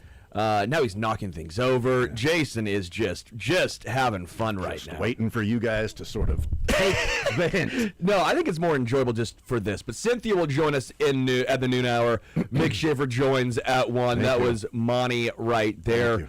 All right, so I wanted to talk about with Monty. Well, You good? I got it. Yes, I'm good now. I'm good now. It was funny. I brought up the bullpen. How does it go from the worst in baseball to the best in baseball? 23 games into the season, they've got a 6.4 ERA, 30th. The last 13 games, they've got a 1.96 ERA, best in baseball. And, he said it starts at the top with Lucas Erceg. Now, he specifically said he wasn't taking credit for it. Okay? So, we can talk about the Johnny Pork or whatever, but we can also talk about maybe Jeff Montgomery. Because he said after Erceg blew those back-to-back saves, he said he saw Erceg in the outfield and they were sort of talking, and Monty told him, you got a long way to go before you match how many games I blew. How many saves that I blew in my career. And he's the all-time leader in saves for the Royals. And Erceg, I'm assuming, knows that. Jeff Montgomery has over 300 saves in his career. And Monty goes, you got a long way to go before you match the number of blown saves that I had in my career, so you're fine. And he hasn't blown one since. He's got 5 saves, hasn't given up a run since then. 7 innings, 9 strikeouts. He's actually getting the swing and miss. Previous to that, 8 1/3 innings and only 5 strikeouts. Gave up, by the way, 15 base runners. So a whip of 2 through those first 23 games of the season. And since then, 6 base runners in 7 innings and striking out 9 guys. Is it the John Pork or is it Monty, the all-time saves leader? Both. Maybe. I will say Maybe it's both. He's tied in the AL. Yeah, he saves leader. for most. Him and David Bednar of the Yankees. Yeah, I mean the Royals. You close for the Royals, you're getting saves. They are going to give you opportunities to get saves. Last year, Estevez led the league in saves, and now Erceg is tied. I think for me the only concern I have really with him is still the walks. Yeah, for sure. I mean, you look at the other league leaders. Mason Miller, 32 strikeouts, 3 walks.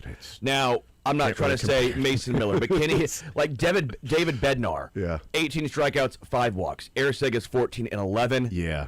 Riley O'Brien for St. Louis. That's a made-up name. 19, 1 walk. It's a made-up name. Right. Riley O'Brien is a Brian made-up name. Baker of Tampa, 15, and then 3 walks. It's a generic name generator. So for me, that's just the concern is you look at the list, you can be a closer, you can be effectively wild at times, but the 11 walks needs to be the one aspect. Because he walked again, was the guy last night? Last night, yeah. He walked. He's up by 2 and he walks a guy. And then, one of the guys, I can't remember what it was, puts a little charge in. The one at center field. Yeah. I was a little nervous. Is at that Schneemann? Sure. Schnur. Not Schnur, if it's Schneemann. But even to your point, the 8 1/3 innings through the first 23 games of the season when they were 7 and 16, at the end of that 8-game losing streak when he had the back-to-back blown saves, 8 1/3 innings, he had 6 walks and only 5 strikeouts, 15 base runners though. So the 6 walks in 8 1/3. To your point though, through these 7 innings since then, when he's had the 5 saves and no earned runs, he still walked 5 guys. Yeah. That's a higher clip than what the first 23 games were when he had the 6.5 ERA. So he's flirting. The difference is no hits. He's not giving up hits. He's not giving up hits. And he's getting way more strikeouts per 9. 7 innings, 9 strikeouts, as opposed to 8 1/3 and only 5 strikeouts. He's getting swing and miss. And I don't know if it is, and I asked Monty this, and that's when Monty said, well, don't want to take credit, but, did tell him, because sometimes I think what Monty is alluding to is sometimes it's just between the ears of like you're thinking, oh my God, I blew the game. And Monty's like, dude, you got a long way to go before you blow as many saves as I did in my career, man. So you're fine. But I don't know if it was a small minor adjustment, something mechanical, if it was just between the ears, but he wasn't getting swing and miss on stuff in the zone. And now he is. Guys are striking out with pitches that are also strikes. He's still nibbling a little too much because he's walking guys, but the strikeouts are now happening because when he was walking guys, he wasn't striking anybody out. They were putting the ball in play. Therefore, they were coming up with more hits. Now, he's got 21 outs that he's recorded, and 9 of those have been by strikeout. He had 25 outs recorded, and only 5 of those were by strikeout. A lot of defense behind him had to be played for him to get out of those innings. With all those walks, makes it more difficult when there are guys on the base paths. That's not happening, and I don't know if it's just a confidence thing, but he's getting strikeouts now. So maybe he adjusted, or maybe there's something in his mind that more confident, therefore this pitch has an extra half mile an hour on it, and what was going to be fouled off is now swung through. It does feel he's throwing a little harder right now, and maybe I'm wrong, and that's just anecdotal. But it does feel like it's coming off a little toastier, that four-seamer, because he's still not getting any chase. His chase percentage is still 7th percentile in baseball. That's not good. That means, hey, he's throwing a lot of balls because he's 2nd percentile in walks. Mm-hmm. Not good. Yeah. And he's getting no chase on these balls. Which is probably why he's throwing a lot of pitches out of the strike zone, because he doesn't have confidence. If he throws a strike, the guys are going to swing and miss. But the issue is, or the non-issue is, he's actually doing okay as far as in the zone. His stuff is good enough. He's got good enough stuff. There's enough movement. It's not. We always go back to, was it Carlos Hernandez? Who was the bullpen piece that? It was Hernandez that threw hard but straight. Yes, it's like 98 miles an hour, and there was like no run whatsoever. And Ersic, it was like the Royals' offense beginning of the season, but no run. There's movement on it, and so if you throw it in the zone, even the walk, that final pitch, it wasn't like it was way outside. It just had a little movement on it, and it tailed outside. You leave Ersic here. I think even with Carlos Estevez, when he comes back, I think at this point, you don't mess with a good thing. If he blows a couple in a row, then you can have that conversation. But he's finding ways to get it done. Yeah, the walk numbers aren't great. Yeah, the chase percentage isn't great. End of the day, though, what matters? Can you close the door? Getting it done. And Lights Out Lucas has started to be Lights Out Lucas. And Estevez wasn't lights out last year either. There was a lot of he was lights out in getting the job done. In terms of getting the saves, he was lights out. Correct. But he oftentimes flirted with blowing the save. He did not. He didn't cheat. But man, it was close. He didn't Mason Miller it. He never came out and just was like, all right, 9 pitches, 3 strikeouts, let's go home. He didn't Aroldis Chapman it. But he also, wasn't getting lit up each time he went out there. He'd give up some base runners. Sometimes he'd give up some runs if he had some runs to spare a little bit. But ultimately, the job got done. And that's all that really matters is can you do the job? And I think Ersic, who is showing that he can get the job done, he's shown it before, but there was real concern that the back of the bullpen was not going to be trustworthy this year. And maybe it was time just to make a switch and go to Daniel Lynch. And Lynch has come through and leveraged situations so far this year. He's had the couple of outings where he's given up a run. But he's been good. He's been really good. Maybe the most trustworthy reliever this year has been Daniel Lynch. Maybe it is because of Jeff Montgomery. Maybe it is Johnny Pork. I'm not sure what the reason. Him throwing more in the zone would allude to Monty. Yeah, I'm just saying, I blew a lot more saves. Trust your stuff. Just go pitch, man. Just go be you. Be the guy. Be somebody that that You've done it before, so you know you can do it. All right, you're not throwing any slower. You're not 4 or 5 miles an hour slower, and you can't figure out why, and you got to just throw some junk up there. It's not the case. Also, talking with Monty about Framber Valdez and the Tigers and Red Sox. Like, the Tigers lose Skubal for a while. Their big offseason acquisition was Framber Valdez, and Valdez plunks Trevor Story in the back. I want to talk about that on the other side of the break, because asking Monty about tipping pitches and unwritten rules or rules that are sort of understood, not necessarily written rules, except for like the Astros. And I brought up something that took place against the Mariners with Randy Arozarena. And if I'm a batter, I'm not even sure I want that. And we'll talk about that on the other side of the break, of what happened with the Tigers. How long will Framber Valdez be suspended? Because now the Tigers will be missing their top 2 in the rotation, at least for one turn, if Valdez is going to have his suspension to miss at least one start. We'll talk about that on the other side of the break. More Zone next.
All right, we continue right here on Sports Radio 810 WHB. If you didn't see it, the bench is cleared yesterday. Framber Valdez was getting lit up. He gives up back-to-back home runs. Trevor Story's up there. First pitch of the at-bat. Plunks him right in the back. The bench is clear. The bullpen takes 7.5 minutes to run all the way there. By the way, if you're in the bullpen and you see that the bench coach and the pitching coach and the first base coach and the third base coach are able to hold the guys back, I don't think you need to sprint all the way from the bullpen just to stand behind everybody else. I think at that point you kind of survey and go, I think we're good. I think there's a lot of hold me back guys going on. They can take it. Guys, we'll just... Yeah. What if they both, the bullpens both came out... Just go to each other. Yeah, and whoever's like, guys, are we good here? Yeah, just go to each other and act like, oh, I'm going to totally fight you if it wasn't for this 58-year-old man. You both have the closers come out and take a look, and you get thumbs up. Thumbs up means you head back to your own bullpen. Yeah, we're good, guys. I'm a major league player, but this 58-year-old man is holding me back. If it wasn't for him, oh, man, I would totally be punching you right now. Well, sometimes a 58-year-old man comes at you, and then Pedro Martinez says, that's right. Yeah, ole. You mess with the bull, you get the horns, And so Framber Valdez plunks Trevor Story. And he'll get suspended. He got tossed from the game. I don't know how long the suspension will be, if he'll have to miss a start or something. But Eric Hosmer puts out a video last night and says, okay, did he get plunked because Valdez was mad of giving up back-to-back home runs? Or was it Trevor Story at second base that's alerting the hitters of what Valdez is throwing? By the way, Valdez said it was not intentional. But the manager of the Tigers, A.J. Hinch, more or less thought it. Of course it was. When your manager's like, yeah, that's a low moment. It didn't feel good being that's a low moment. If he says it was intentional, then the suspension's going to be longer. Of course. It wasn't intentional. I think it was Pedro Martinez that said, I never hit somebody on accident. Of course, that's somebody with amazing control. Yeah. But Pedro is like, I've never had to hit my pitch on accident. I just love that Pedro said that. Like, everybody that got hit, I was throwing at you. I meant to hit you. Just so you know, anybody that played baseball and ever went against Pedro and you got hit by a pitch, Pedro was saying that wasn't an accident. I bet one guy who accidentally got hit was like, what did I do? That was my first game. I got caught up. It was my first at bat. What the hell, man? It grazed my elbow. What is the deal here? But I brought up with Monty about, the tipping the pitches and what's the responsibility. And I do think from that perspective, that's on the pitcher. If he does plunk Trevor Story because Trevor Story was relaying signals, you can't relay signals based on the catcher and the number of fingers that he puts down because of a fastball change or whatever, because you've got the pitch comm. But Eric Hosmer is looking at Framber Valdez's glove and going, well, that's a fastball grip. Okay, that's a curve grip right there. I can see that on video. Then Trevor Story can. But if I'm a hitter, if it's just like outside, inside, whatever pitch is being thrown, that's different. But if you're like signaling, I'm going to touch the right side of my helmet and adjust, therefore it's going to be inside. If you're a right-handed hitter, I'm going to adjust the left side of my helmet, therefore it's going to be outside if you're a right-handed hitter. I don't know that I would want that, because what if the guy makes a mistake and I'm looking outside? I think that's what happened with the Rosarena and Chris Bubich. When Bubich struck him out on a strike three, when the Rosarena just watched it go almost down the middle, Carter sets up outside, and that pitch leaves Bubich's hands, and Arozarena's almost leaning. But Carter had to reach back, and I think it was a mistake pitch. I think Chris Bubich was supposed to pitch it outside, left it more inside, and Arozarena is just stonewalled right there and watches it for strike three. It might have been because maybe he was peeking.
She's done the research. I measured the big boys' booties for like 2 years. She's analyzed the data. If you can keep that big booty down, like if you are a big boy, if you're very tall and you can keep your booty down low, then you are far more successful. She's crunched the numbers, and the results are clear. The back of booty isn't as good, as it turns out. If she picks a dog, she'll have the math to back it up. It's not like Travis Kelce is done. My dog is very excited about this, just so you know. It's Cynthia Freeland of NFL Network. Now in the zone with Jason Anderson on Sports Radio 810 WHB. All right, we continue right here on Sports Radio 810 WHB. Jason Anderson with you, Sterling Holmes, Michael Darcy heading up until 2 o'clock.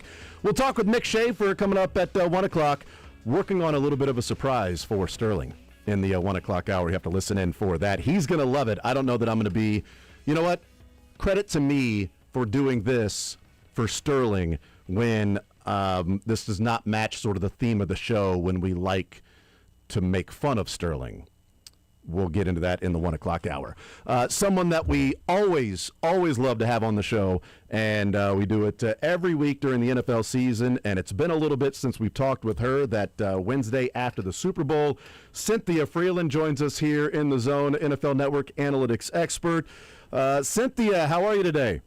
Doing great, thank you. How are you? I am doing just fine. I want to talk about the NFL draft, but also, did you have Golden Tempo for the Derby? I did not have Golden Tempo. I love the Derby, though. I'm always all in on the Derby. I know actually a bunch of people in the Kansas City front office are huge Derby fans, too, so we actually chat about it. But I did not have Golden Tempo, but, it was a miss. I'll get it next time, but it's a great story. Yeah, I hit the trifecta and the Super last year, which was pretty awesome because I'd never done that before. If I'd have hit the trifecta and superfecta this year, it would have been roughly 150,000. It was not that last year, I promise. Okay, so it was not that, but that's because that 70-1 long shot came in third. But Brett Veach had, I think he was talking about Further Ado. I went with Chief Wallaby. My son on Friday picked Always a Runner to win the Oaks, and then picked Golden Tempo to win the Derby. And you know what I did, Cynthia? Included Golden Tempo in 0 of my exotic bets. Gotta listen to your kids, Exactly. He picked Mage like 3 or 4 years ago to win. What is up with this kid? I feel like he's hot. You got to keep him going. Whatever, you have learned your lesson now. If you don't listen to him going forward, it's on you. Yeah, don't worry. The $2 that I put on Golden Tempo to win, that he won the $50. Don't worry, we immediately went and got him a new baseball glove, so that was gone pretty quickly. I was burning a hole in his pocket, so he needed an outfielder's glove, so we went and got that done. Cynthia Freeland is our guest. Let's talk about the NFL draft. How was I wonder, the experience of being at the draft, but also you guys do so much work for the draft, and it's a long night, but I talked about it the next day on Friday, Cynthia. I almost feel like it went too fast. I almost feel like the 8 minutes, it just flew by, and it felt like we were behind some picks and not enough time to really sort of break some things down. What did you think of the first round this year? Because, man, it felt like it just flew by. I mean, it definitely was a huge difference in terms of the broadcast being able to keep up. But I will say I liked it. I think it was probably, we've never broadcast it like that before. So getting behind was more of a function of a lack of, institutional knowledge about it. And remember, the backdrop of all of this is both ESPN and NFL Network we just merged. So there's some other things there that were different constraints than we've ever had. So, it was like chaos on top of uncertainty, and then we got a little bit behind. But being there in person, it felt great. It was fantastic. You felt like it was intrigue, exciting. Like it felt more like the speed that we were, kind of hoping for. Yeah, and obviously I'm not working it. So, I said this last Friday, and one of the guys that works in TV that's on with us was like, oh, really? Oh, you thought it went too fast? Did you? I'm like, hey, I know. I wasn't working it. I wasn't doing the show. I wasn't doing some of that stuff. So I fully admit, that I have a little bit of a luxury here and privilege to be able to say that. But point still stands. I felt like it went too fast. It definitely was fast. It definitely was fast. And, I think if if we weren't like, if there were a lot of surprises, there were a lot of trades, but not necessarily a lot of names that were, like, we didn't have a lot of stories on some of these people compared to, like, quarterbacks tend to elicit more storytelling, right? And a lot of the edge rushers even were, I mean, we had 9 offensive linemen taken. Let me be clear, I love that. Yes, but it's not exactly the same type of storytelling as if we had had 5 quarterbacks. So that's probably also another reason that you're like, all right, let's figure this out. I love the wheeling and dealing. I love that every AFC East team made a trade, and the Bills did it 3 times and then didn't ultimately pick in the first round. But I love that part of it. But I just don't know. I mean, obviously I wasn't watching the coverage. I was on the stage, so I didn't get to watch the coverage as much. But I do know they fell behind about, like, from pick 4 on. Yes, it was interesting. And it's like, let's go back 2 picks and break this down. Cynthia Freeland is our guest. So the surprises of the draft, certainly a surprise around here when the Chiefs trade up to number 6. Not necessarily the surprise there that they traded up. Most everybody thought, well, here comes Ruben Bain. They didn't feel like Ruben Bain was going to get to them at number 9. They're going to trade up and get a guy that, honestly, it's not like the Chiefs had talked much about Ruben Bain. It was everybody around here had sort of connected the dots with Ruben Bain and dismissed the offensive line conversation. They move up and get Mansour Delane and give up the 3rd rounder and the 5th rounder. What did you think of the move? Because there's always that value and cost acquisition for getting a player. It's not just the fact that they got the best cornerback. It's what it costs to get them. What did you think of that move from the Chiefs to move up 3 spots? And they essentially used 4 picks on Thursday night to get 2 players. Yeah, I mean, you were going to have to move up ahead of 4 Saints, if not the Commanders too, because the lane wouldn't have fallen past them. So I think it's staying very true to a strategy that they started implementing before free agency even started. Because I think that they were like, all right, we're going to retool this defense. Obviously, they didn't necessarily know that. I don't think anyone really thought that, that we'd see the fall that we did from the very short arms. I'm being extremely cheeky right now because I don't care about Ruben Bain's arm length. But I don't think anyone thought he would end up, 15 or whatever he went to. The Bucks. It's the Bucks. It's wrong 50. Anyways, so I don't think people thought that was going to happen, but I also think that they were like, no, we're going to stay true to the strategy that we are implementing. We need this corner. We got rid of 2 corners that are extremely valuable to the same team in the Rams. We need to start reloading. Do you like the strategy the Chiefs have implemented? And I don't know if this will be the same thing with Mansour Delane, although he acknowledged it and said that, well, the Chiefs don't typically pay cornerbacks. You go there, you perform, and then they may trade you. And he goes, I hope that I'm different and want to play here the rest of my career. What do you think of that strategy? The Chiefs move up in 2022 to get Trent McDuffie. He plays for 4 years on the rookie deal. They then trade him for a 1st rounder. And, that was the late 1st round pick for Peter Woods. But then they replenish with going and getting the number 1 cornerback in this draft. And we'll see in 4 years if they pay Mansour Delane or if they then trade him for another 1st rounder. What do you make of that strategy that the Chiefs have implemented from the cornerback position of getting value on rookie deals but not willing to pay premium money for that position? I think it's a function of what's available. So they probably felt very comfortable with Mansour Delane before trading away Trent McDuffie. I think that strategy shows continuity. A lot of teams don't have the luxury of being able to think about several years as opposed to just, 1 or 2 years because they're not, 10 new head coaches. That's all you need to know. So I think it's whether or not they keep Delane in 5 years or not will be largely a function of what is the market like for edge rushers or something else that they would need. I think they'll stay in that top 5 position of need, like strategy, meaning, quarterback. Obviously, we're not talking about Patrick, but in general, quarterback, left tackle, edge rusher, corner, and wide receiver. And you can flip-flop 2 and 3 or 4 and 5. But I think they'll probably stay in that strategy, and they just have a long view of how the team building works, not just a short view or getting distracted by the shiny thing here that could have been very valuable that they originally hadn't planned for. Because the question then becomes who you get at corner. Yeah. You take Ruben Bain, then what? Yeah. You know, like, what are the other options? And they must have felt like there wasn't another serviceable corner that they could get in there to fulfill the strategy that they want to do. And it's also interesting because it doesn't feel like Ruben Bain was really where they were going to go. Like the story that came out on Monday Morning Quarterback from Albert Breer was that the Chiefs were looking at it and saying if they don't trade up to 6 to get Delane and Mansour Delane goes to Washington or New Orleans, then they go Jordan Tyson if he's there at number 9. But then Brett Veach saying, well, we'd then have to use a third rounder to move up from pick 29 to go get Chris Johnson. That's right. So if you're going to use a third rounder to go get Chris Johnson, then why not use the third rounder to go get a guy that they feel like is the one and only blue chip cornerback prospect in this? You had to sweeten the pot with the 5th rounder. I understand it from that strategy then. Okay, you're using a third rounder to go up and get this guy as opposed to you get Jordan Tyson. So then the question would be Jordan Tyson and Chris Johnson or Mansour Delane and Peter Woods. And only time will tell with that, because if Mansour Delane turns out to be a stud shutdown corner, I don't think people will care as much about a 3rd and a 5th rounder.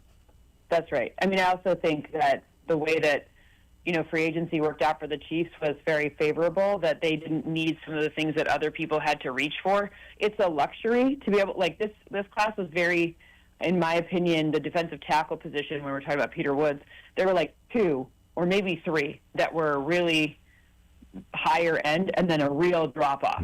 So now you're saying I'm not putting in, you know, what is, like, let's give it a number. Let's say Peter Woods is a 7 out of 10, and then you get Mansour Delane is a 9 out of 10, right? So that's 16 compared to just, you know, whatever, my fake example, compared to, you know, okay, I can get 2 3s, but that's not going to help me. Do you know what I mean? Like, it's all about what else you can get at the position.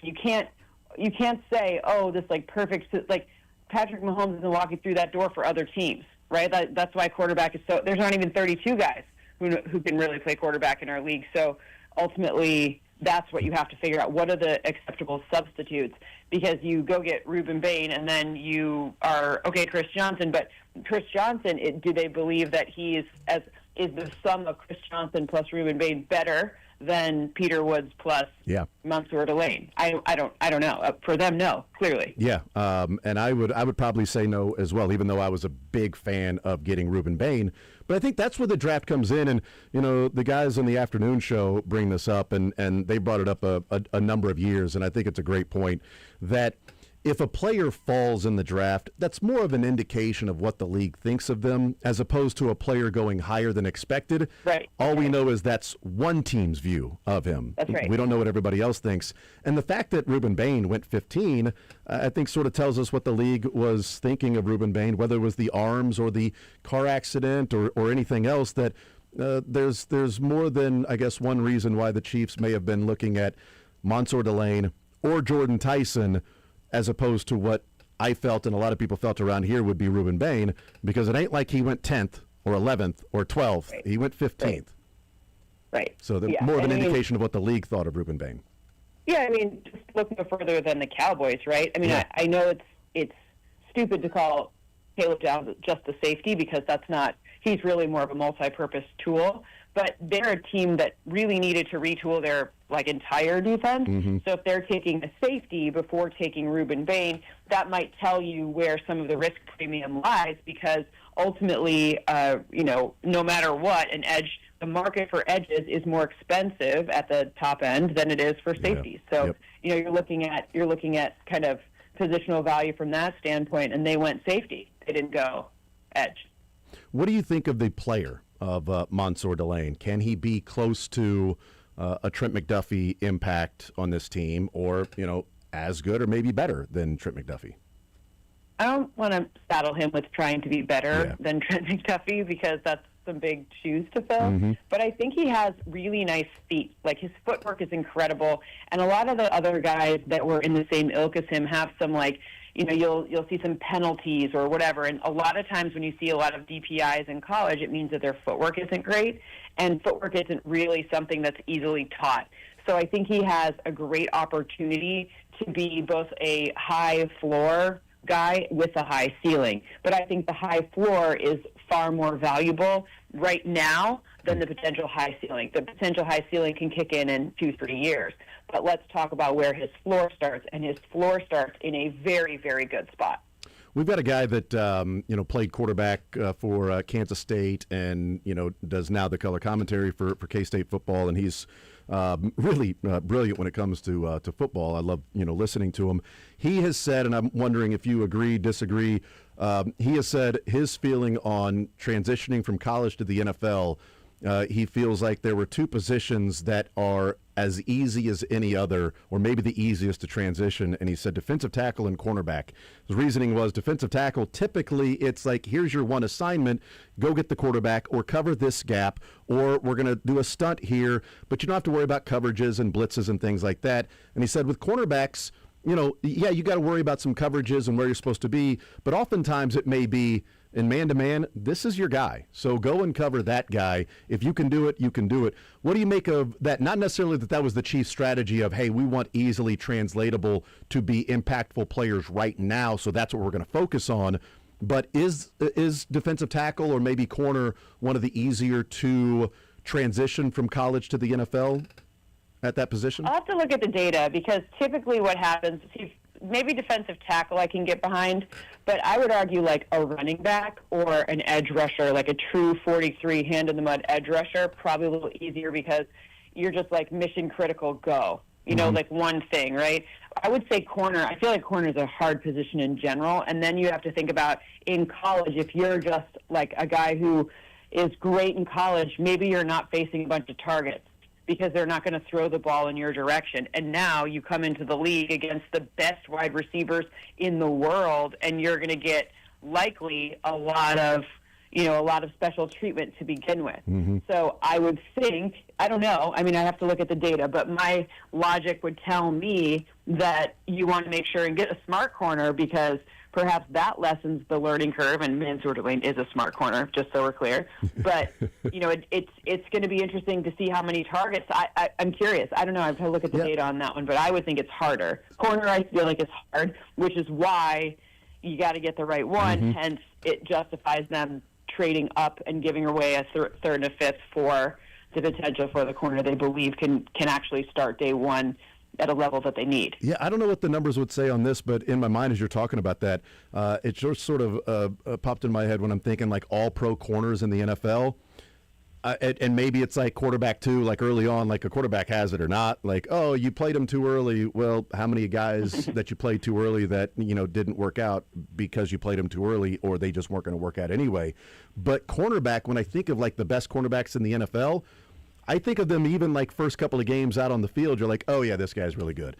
Is that one of those more translatable, not translatable from college to the NFL, but one of those to where early on you kind of have an indication of whether or not this guy is going to be a high-level Pro Bowl / potential All-Pro type corner, that it's not somebody that usually grows into that in 2 or 3 years? I think on the outside, that's probably true. On the inside, it's probably a little less obvious, just because we don't really know the traffic inside and what the assignments were. Mm-hmm. On the outside, it's like, are you a bad beep that can make sure that this Justin Jefferson doesn't catch the ball, yes or no? Yeah. You know what I mean? Like, so you see it more. It's more visible for us. The inside guys, the nickel, like, all of that stuff is a little murky just based on the way everything is playing. But, I would say, like Pat Surtain, you knew right away. Yes. Absolutely knew right away he was going to be a beast, and he delivered on that. So I think probably, but the other thing that I hate, and I'm gonna take my pot shot at the transfer portal again, because there's nothing I think is worse than college football.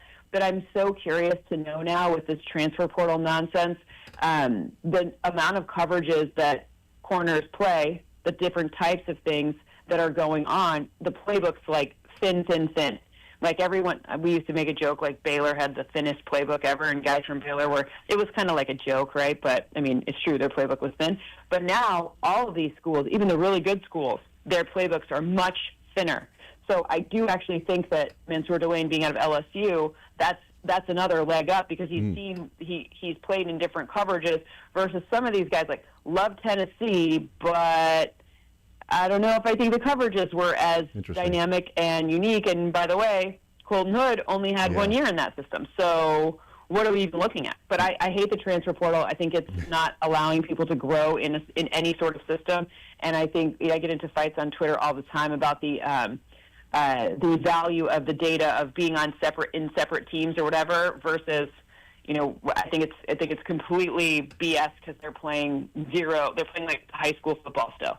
Does that make it a little bit different than Cynthia Freeland's our guest with like an R. Mason Thomas that played 4 years there at Oklahoma, Venables and that defense I don't and never know left? Yet. The data needs to bear itself out. Yeah. But I don't know yet. We don't have enough years of it yet, of this nonsense. If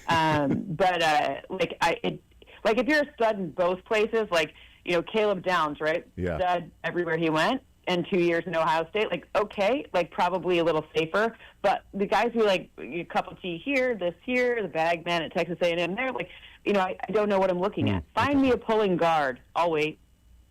Yeah. It's Penn State, but other than that, it's rare. It's becoming rarer and rarer to do more advanced concepts, and the teams who actually do them, those kids have an advantage at the next level, which is why you saw Ohio State have a bajillion people. That's interesting. Cynthia Freeland is our guest from NFL Network analytics expert. One of the things we've talked about this offseason, and last time we talked, the Chiefs were nowhere near the playoffs, and we were wondering how much there would be a difference in whether it be scheme or running the ball a little bit more, the transition to the NFL from being more spread out to us seeing them running 12 and 13, and the Rams going from empty when they played in the Super Bowl against the Bengals to heavy 12 and 13 personnel this year. So what has happened since then, Cynthia, is Travis Kelce, when he returned, was talking about it and some of the reasons, and he said, it wasn't necessarily this or that. I knew that Patrick was going to attack the rehab. I knew that Andy was going to make some tweaks and some changes. That stood out to me. We've heard Brett Veach say, roughly 10 times, well, we've invested in the interior of offensive line. I think it's a good play to, take advantage of that and have more physical football and run the football. They also put their money where their mouth is when they went and got Kenneth Walker at $14 million per year. Do we think these Easter eggs, or maybe just coming out and saying it, is going to translate to Andy Reid, maybe more under center, maybe more the game plan is with Patrick coming off the knee injury, let's let our offensive line and running backs do some more work and less on the shoulders of Patrick? Yeah, I don't think they're lying to us. I mean, I don't think, there's some teams who lie. I call Kyle Shanahan a lying liar who lies all the time. Because, he says it too, I don't know if I'm going to be here on Sunday, whatever. Okay, but, sure. I don't think that, Sean Payton's not a liar. Andy Reid, not a liar. If they say something, that's what they're thinking. Now, does that mean that if it stops working, they're going to, keep doing it just because they said it out loud to us? Absolutely not.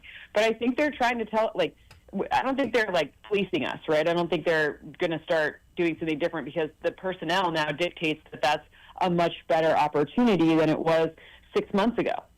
So, yeah, I think that's the strategy. I also think, the evolution of supply and demand for what's in the league. You have so much figured out. It's such a world's smallest violin for Chiefs fans to be what are we going to do? Nope, you have Patrick. You're going to be fine. Yes.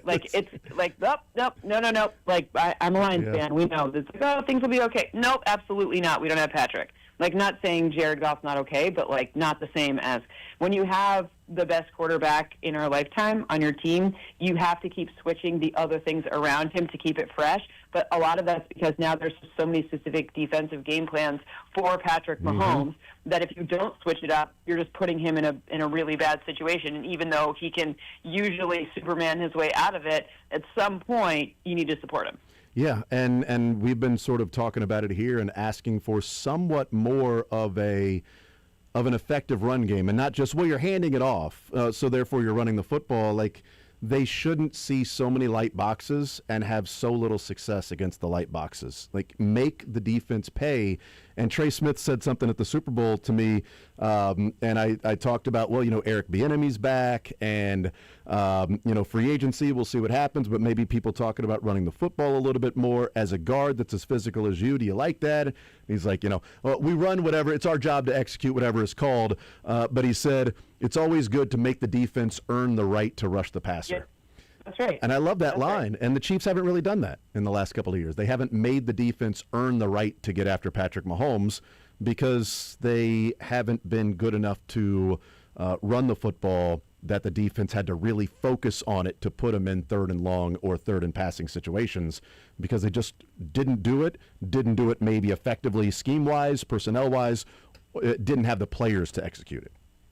Yeah, I mean, I think players, like I said, you know, Myles Garrett isn't walking through that door on draft night in round, even in round 1 this year, you know? Yep. So you can only deal with the supply and demand that's out there, and they hadn't had, you know, $14 million sounds like a lot, but it's really not.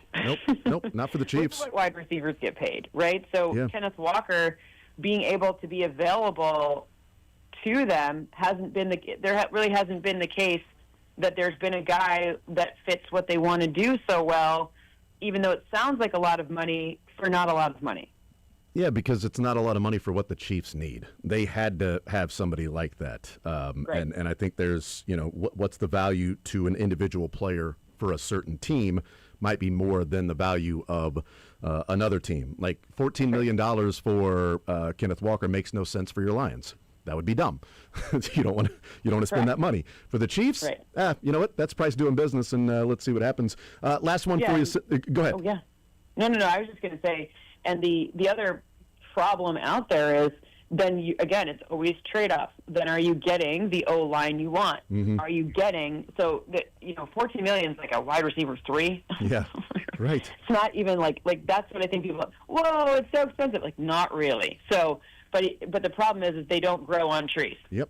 Yeah, and for what the Chiefs hopefully can do this year in handing the ball off and running it and just getting it's okay to pick up 20 or 25 yards on a running play. Like, that's okay. You don't have to just pick up 3 or 4. That's right. Let's try that. Works just fine. Yeah, press that button. Cynthia Freeland is our guest. This is just a general, last one for you, overall view with the free agency of Kenneth Walker and Kyrus Tonga, Alohi Gilman at safety, but then also the rookie class with Delane and Mason Thomas and Peter Woods, throw in Cyrus Allen and Emmett Johnson. What do you think of the Chiefs' offseason from where they were when it started to where they are now in trying to get back up atop the AFC? I think it's going to look different for your eye. I mean, I think part of the reason when you vacate a lot of the costs on your defense, then you have to, it makes sense to fortify your run game to slow things down, right? Think about it like that. So when I look at how things work together in a complementary aspect, I think they did a really wonderful job of supporting their strengths, aka Patrick, and also rebuilding the areas that they unfortunately weren't able to keep in free agency based on cap constraints. So I like the free agency moves a lot. I believe the NFC West is in the AFC West. I think they all play each other this year. Schedule release coming out soon, I guess. I don't even know when. But you don't even know when, and you work there. Come on. I mean, nobody tells us. They tell me like the day before. But I think when you're looking at what the schedule, do I think it's going to be like 14 wins? I think that's perhaps a little much, but I don't think that you'll have a January like you did this year. Yeah, hopefully not. Hopefully not. Cynthia Freeland, NFL Network analytics expert. Cynthia, great stuff as always. It was awesome catching up with you. Good luck to your Pistons, not only getting by the first round, but taking care of Game 1 now. So best of luck as you watch your Pistons play in the playoffs. Thank you. It's very difficult being a Detroit fan in any capacity because, let me be very honest with you, there hasn't been a lot to be excited for. Yeah. Hockey has not been good for a while now, so luckily these Pistons, every once in a while, they get a little tricky on us, but they tried to kill me in round 1. We'll see if it's a little better this time. It's starting off a little bit better. Cynthia, great stuff as always. Very much appreciate the time, and we'll catch up down the road. Thank you. Sounds good. Talk to you soon. Absolutely. There's Cynthia Freeland. Great stuff from her, NFL Network analytics expert. I love that, like, in the break, Sterling and I are I'm like, when have they announced it yet, if it's a week from today or tomorrow, when the schedule release is going to be? And then Cynthia's like, and then when the schedule comes out, whenever it's going to come out, I don't know. We're on the same page. Well, you work there. She's like, yeah, but I don't know either when it's going to come out. They haven't announced if it's May 13th or 14th. The boss doesn't even know. I mean, good night, man. Come on.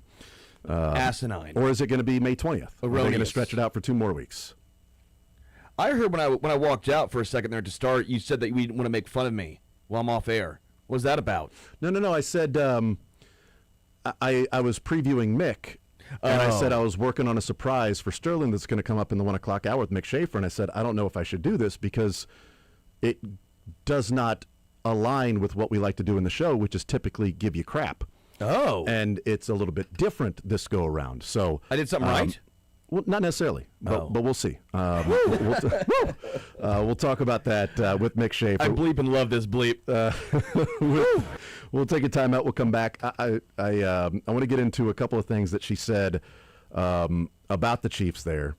And interesting where she said it'll look different for the eye, and the reason why that is. And if, in fact, that's part of the plan for the Chiefs, they like to, it's good to play complimentary football, but was the offseason complimentary offseason? We'll talk about that next.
All right, thank you to Cynthia Freeland, NFL Network analytics expert, joining us, breaking down the Kansas City Chiefs draft and the offseason.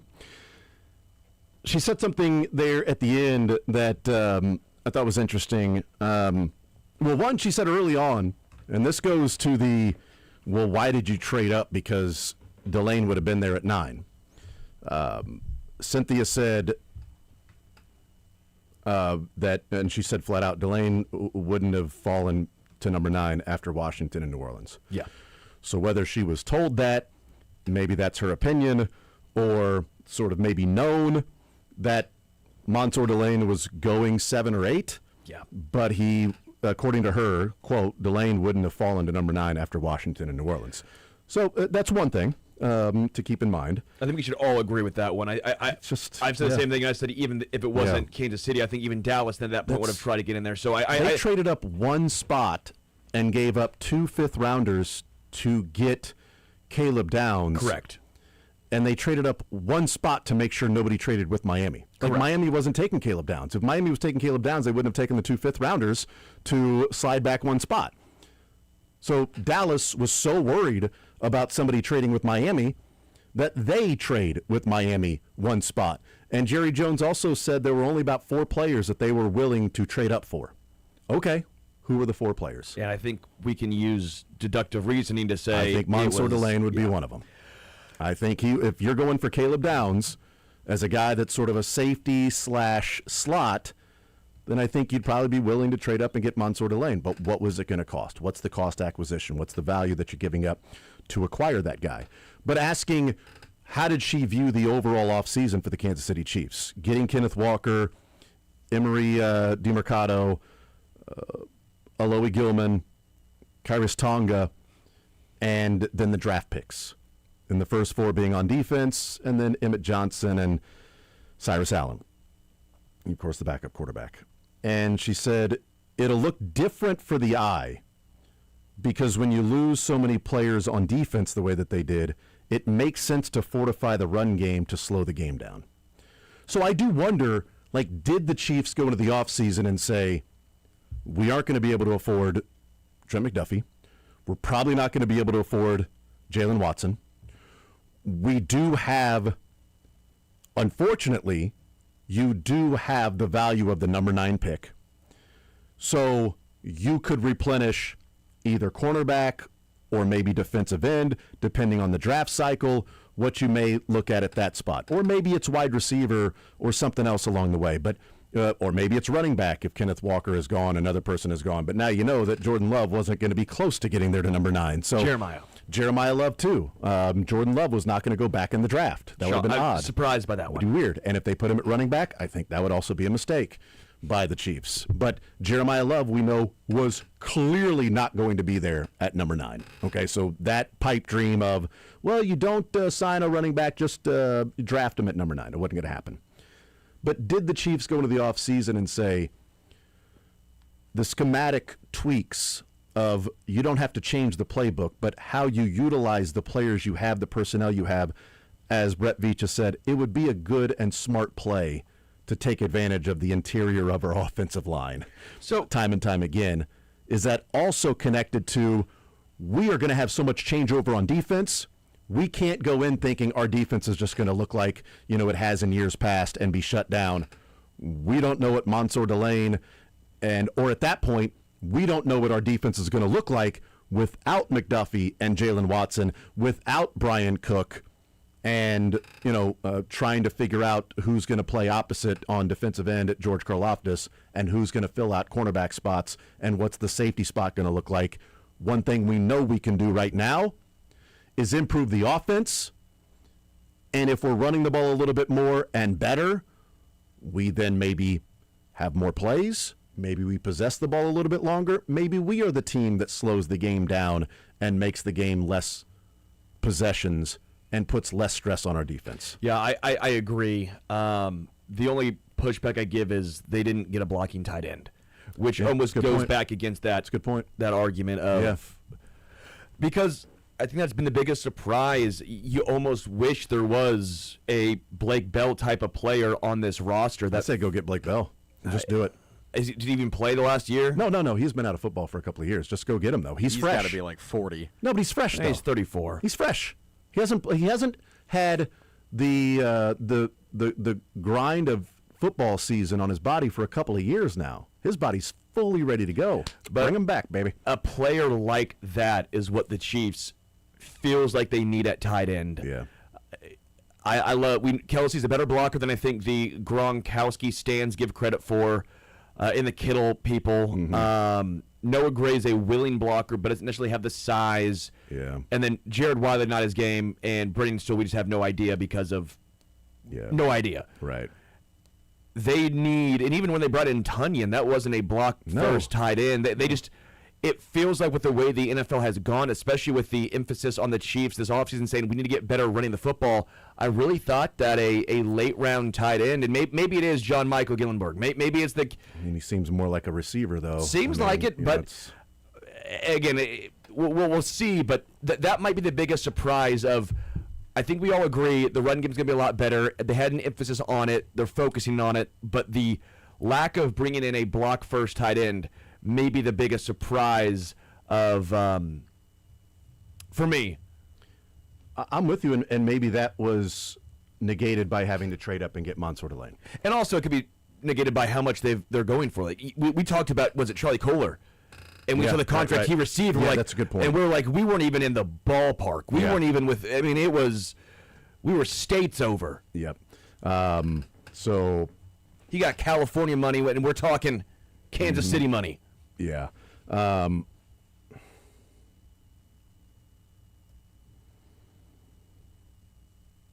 Will Dissly. But I mean, it would. Will Dissly. Yeah, that's right. They should bring in Will Dissly. That's where my druthers lie at this point, is bringing Will Dissly. I like the local story of Gillenborg, but would it have made more sense if you bring in a tight end that's more specifically a blocker, more specifically an inline blocker, as opposed to somebody that is viewed as a receiving tight end? That could be a tight end 3 or 4, but it seems like more that would be replacement for Noah Gray rather than finding the next Blake Bell on your team. And I kind of feel like Brennan Stool is also somebody that people were talking about, a replacement for Noah Gray, as opposed to finding your next Blake Bell. So that's, I'm rooting for him, obviously, local kid. Rooting for, Gillenborg. But they do need somebody to go and help out on that blocking tight end on the, inline spot. And Kelsey is better than people give him credit for, but it's also a little bit different with when you had Blake Bell. I just think Will Dissly makes all the sense in the world at this point. Yeah. That's what he does. That's his role. You find me a tight end whose hairline looks like that, he's going to be a good blocking tight end. That's what it's all about. I mean, come on. Look, you got a hairline like that, apparently. That's what it means. You're going to be a good blocking tight end. Go do your thing. He's 29. It just feels like it makes too much sense. Too healthy. It's in too good a health. You didn't sign an inline blocker, did you? No, we did not. They should have been in the market for a Patrick Ricard. That would have been the ultimate. But you're also looking at how much it costs. Tonga. Apparently it's Tonga. I don't know, maybe. Maybe it is. Who knows? Let's take a timeout. We'll come back, continue rolling, talking about this Kansas City Chiefs team. Cynthia Freeland weighing in on the value, the cost acquisition for some of these players, what they look like, and what they will, how they can remake the Chiefs' identity and to the eye looking different than a year ago. I hope it does on offense, from handing the ball off a little bit more. I hope it does on defense in getting after the quarterback. Because if it looks the same on defense, then it damn sure better look better on offense. Because you can't have the offense struggling even against light boxes if your defense struggles to get off the field on third downs. How do you get off the field on third downs. That's what you have to figure out if you're the Chiefs defense, because they've been good the last couple of years against the run. And I can make a case they got better at their defensive line against the run. Pennell and Nadi are out. Tonga is in. Tillery is out. Peter Woods is in. Those three guys could not stop the run. They were on skates half the time. Yet the Chiefs were still that good against the run. And you replaced them with Tonga and Peter Woods. And one of Peter Woods' attributes is that, you start off by being a guy who's really good against the run. Great. R. Mason Thomas, not so much. Okay, so you went from a Menahu to R. Mason Thomas? Did you really get that much worse at stopping the run? Chanel's the difference. Chanel was really good in your run-stopping game. Can you make up for that? How much McDonald probably. Could be. I keep going back to that. Could be. I think he gets first crack. I mean, it could be Cooper McDonald. But Chanel was really good in helping out and stopping the run. Do you replace some of the running defense that you may lose, and I say may lose, not that you will, but may lose, in getting a better return on guys that can rush the passer? We'll talk about some of that as well. Mick Schaefer will join us at 1 o'clock. Gary Parrish was on with Seren yesterday and had some comments on Tyron Stokes that I want to play when Mick Schaefer is in with us.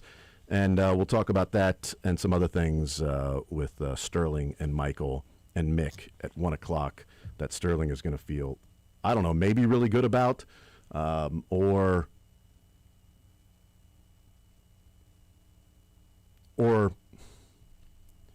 we just don't do it, Michael, because we don't want to give some pat on the back to Sterling. I'm so confused on what's happening right there now. with you, big dog. I know. I love it. I'm still deciding if I want to or I don't want to, because something happened this morning that I heard and I could not believe it, and it could be directly 100% related specifically to Sterling. Wow.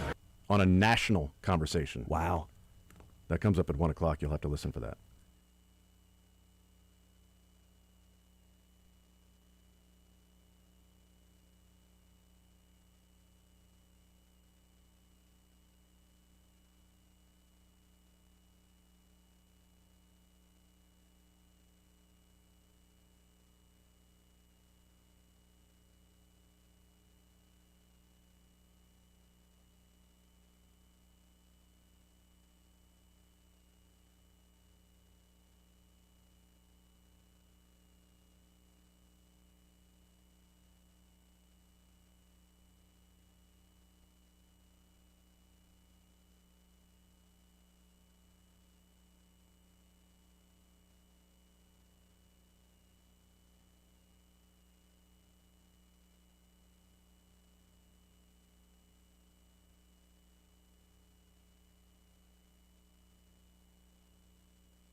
All right, we continue right here on Sports Radio 810 WHB. We'll talk with Mick Schaefer coming up in the 1 o'clock hour. KSHB 41 Sports Director, Advent Health Sports Park at Blue Hawk. Royals winning 5 games in a row, 10-3 in their last 13 games.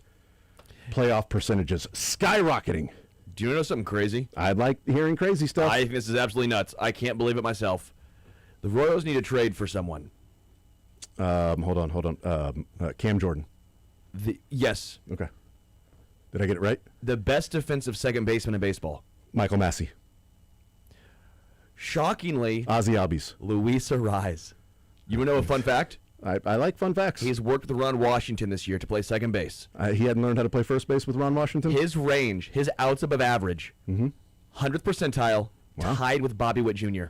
Bobby doesn't play second, though. I know, but just in general. I'm just joking with you. That is nuts. They don't close Florida. His fielding run value is the highest in baseball this year. Luis Ariz. That Luis Ariz. Interesting. Yeah, but what's he batting, though? 316. Yeah, but how many home runs does he have? 0. How many does Michael Massey have? 2. Shoot. There you go. I'm just saying. So if Massey struggles, their walk rates are similar. I'm also just saying, Michael Massey's getting on base at 240, though. I couldn't believe when I looked up. I was like, Luis Ariz, I know he's gotten better defensively. Let's see what it looks like. 100th percentile defensively this year. Ron Washington, you wizard. What's he giving him? I don't know, but it's incredible. It's easy to play second base. It's not difficult to play second base. Tell him, Wash. It's incredibly difficult. Do they have enough in the combo of Lofton and Massey as platoon splits if you're getting good defense from Massey, good enough defense from Lofton? Right. That's sort of the point, is for now. The Giants are 14-22. I'm not saying you do it now. I'm saying just take a little look-see down the road. If second base, that's the position I have the most concern about is second base. I agree. If that's the case. Yeah. You're also betting on Michael Massey staying healthy, which is historically not a good bet. Exactly. Yeah. The right side of your infield, you're hoping that neither of the backs act up for Vinny or Massey. Mick Schaefer next.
Twitter thinks he's funny. Shame on you nerds. His wife and kids think he's lame. No! We couldn't get Paul, so we're stuck with Mick. Yep. Okay, still got it going on. Mick Schaefer on the Zone with Jason Anderson. Hold your ears, folks. It's showtime.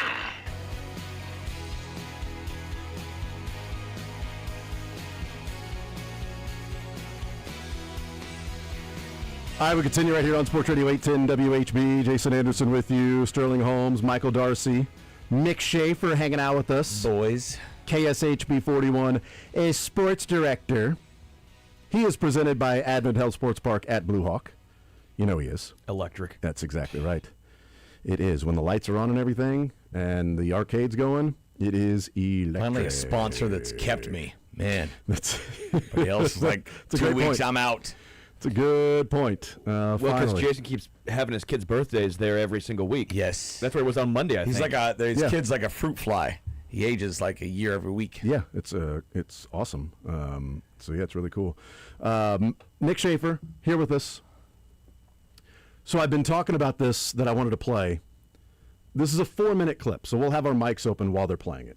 Mick, I don't know if you've heard this clip before, but it came out this morning.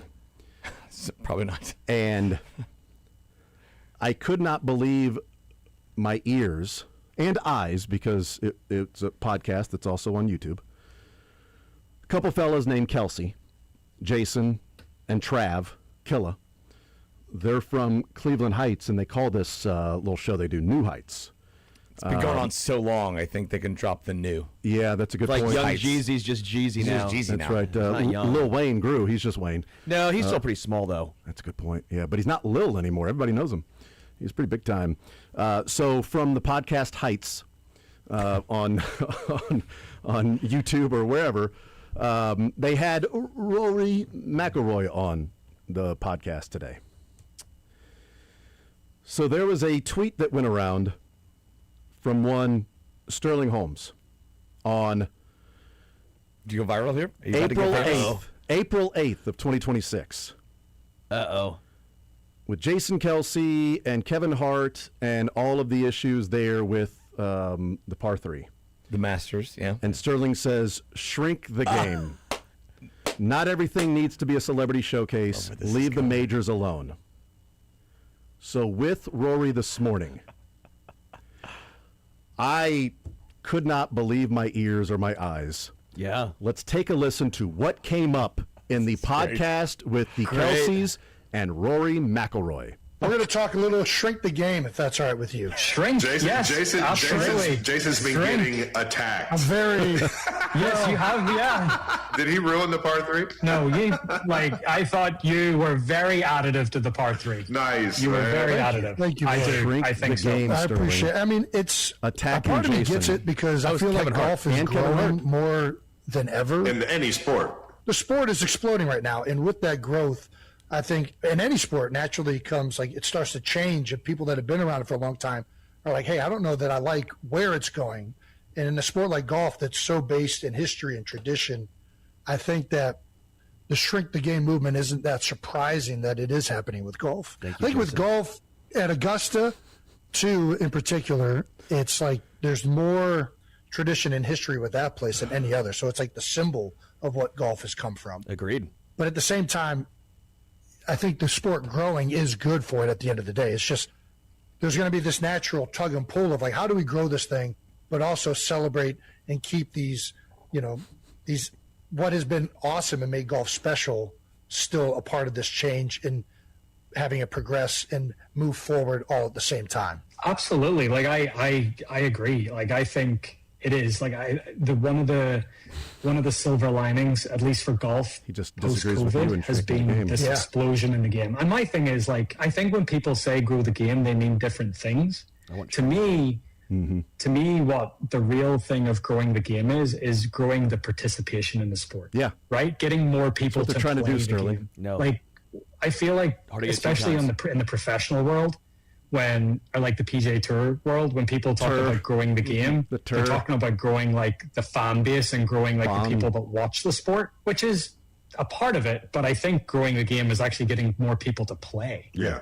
Like, I think that, golf is a participation sport. Like, you want people to play. So, like, that to me, I'm doing, if what ESPN did, for example, at the Masters, encourages people to go and play the game, I think that's amazing. It's amazing. I think that's absolutely incredible. Like, and yes, Augusta is very traditional in its ways, and golf is very traditional, but I don't think any other golf organization pushes the envelope as much as Augusta does, because in your face, like, they had Dude Perfect, like, doing all sorts of stuff. I almost cussed. They had they embraced what you guys did with the par 3, and like they're always like, you can't.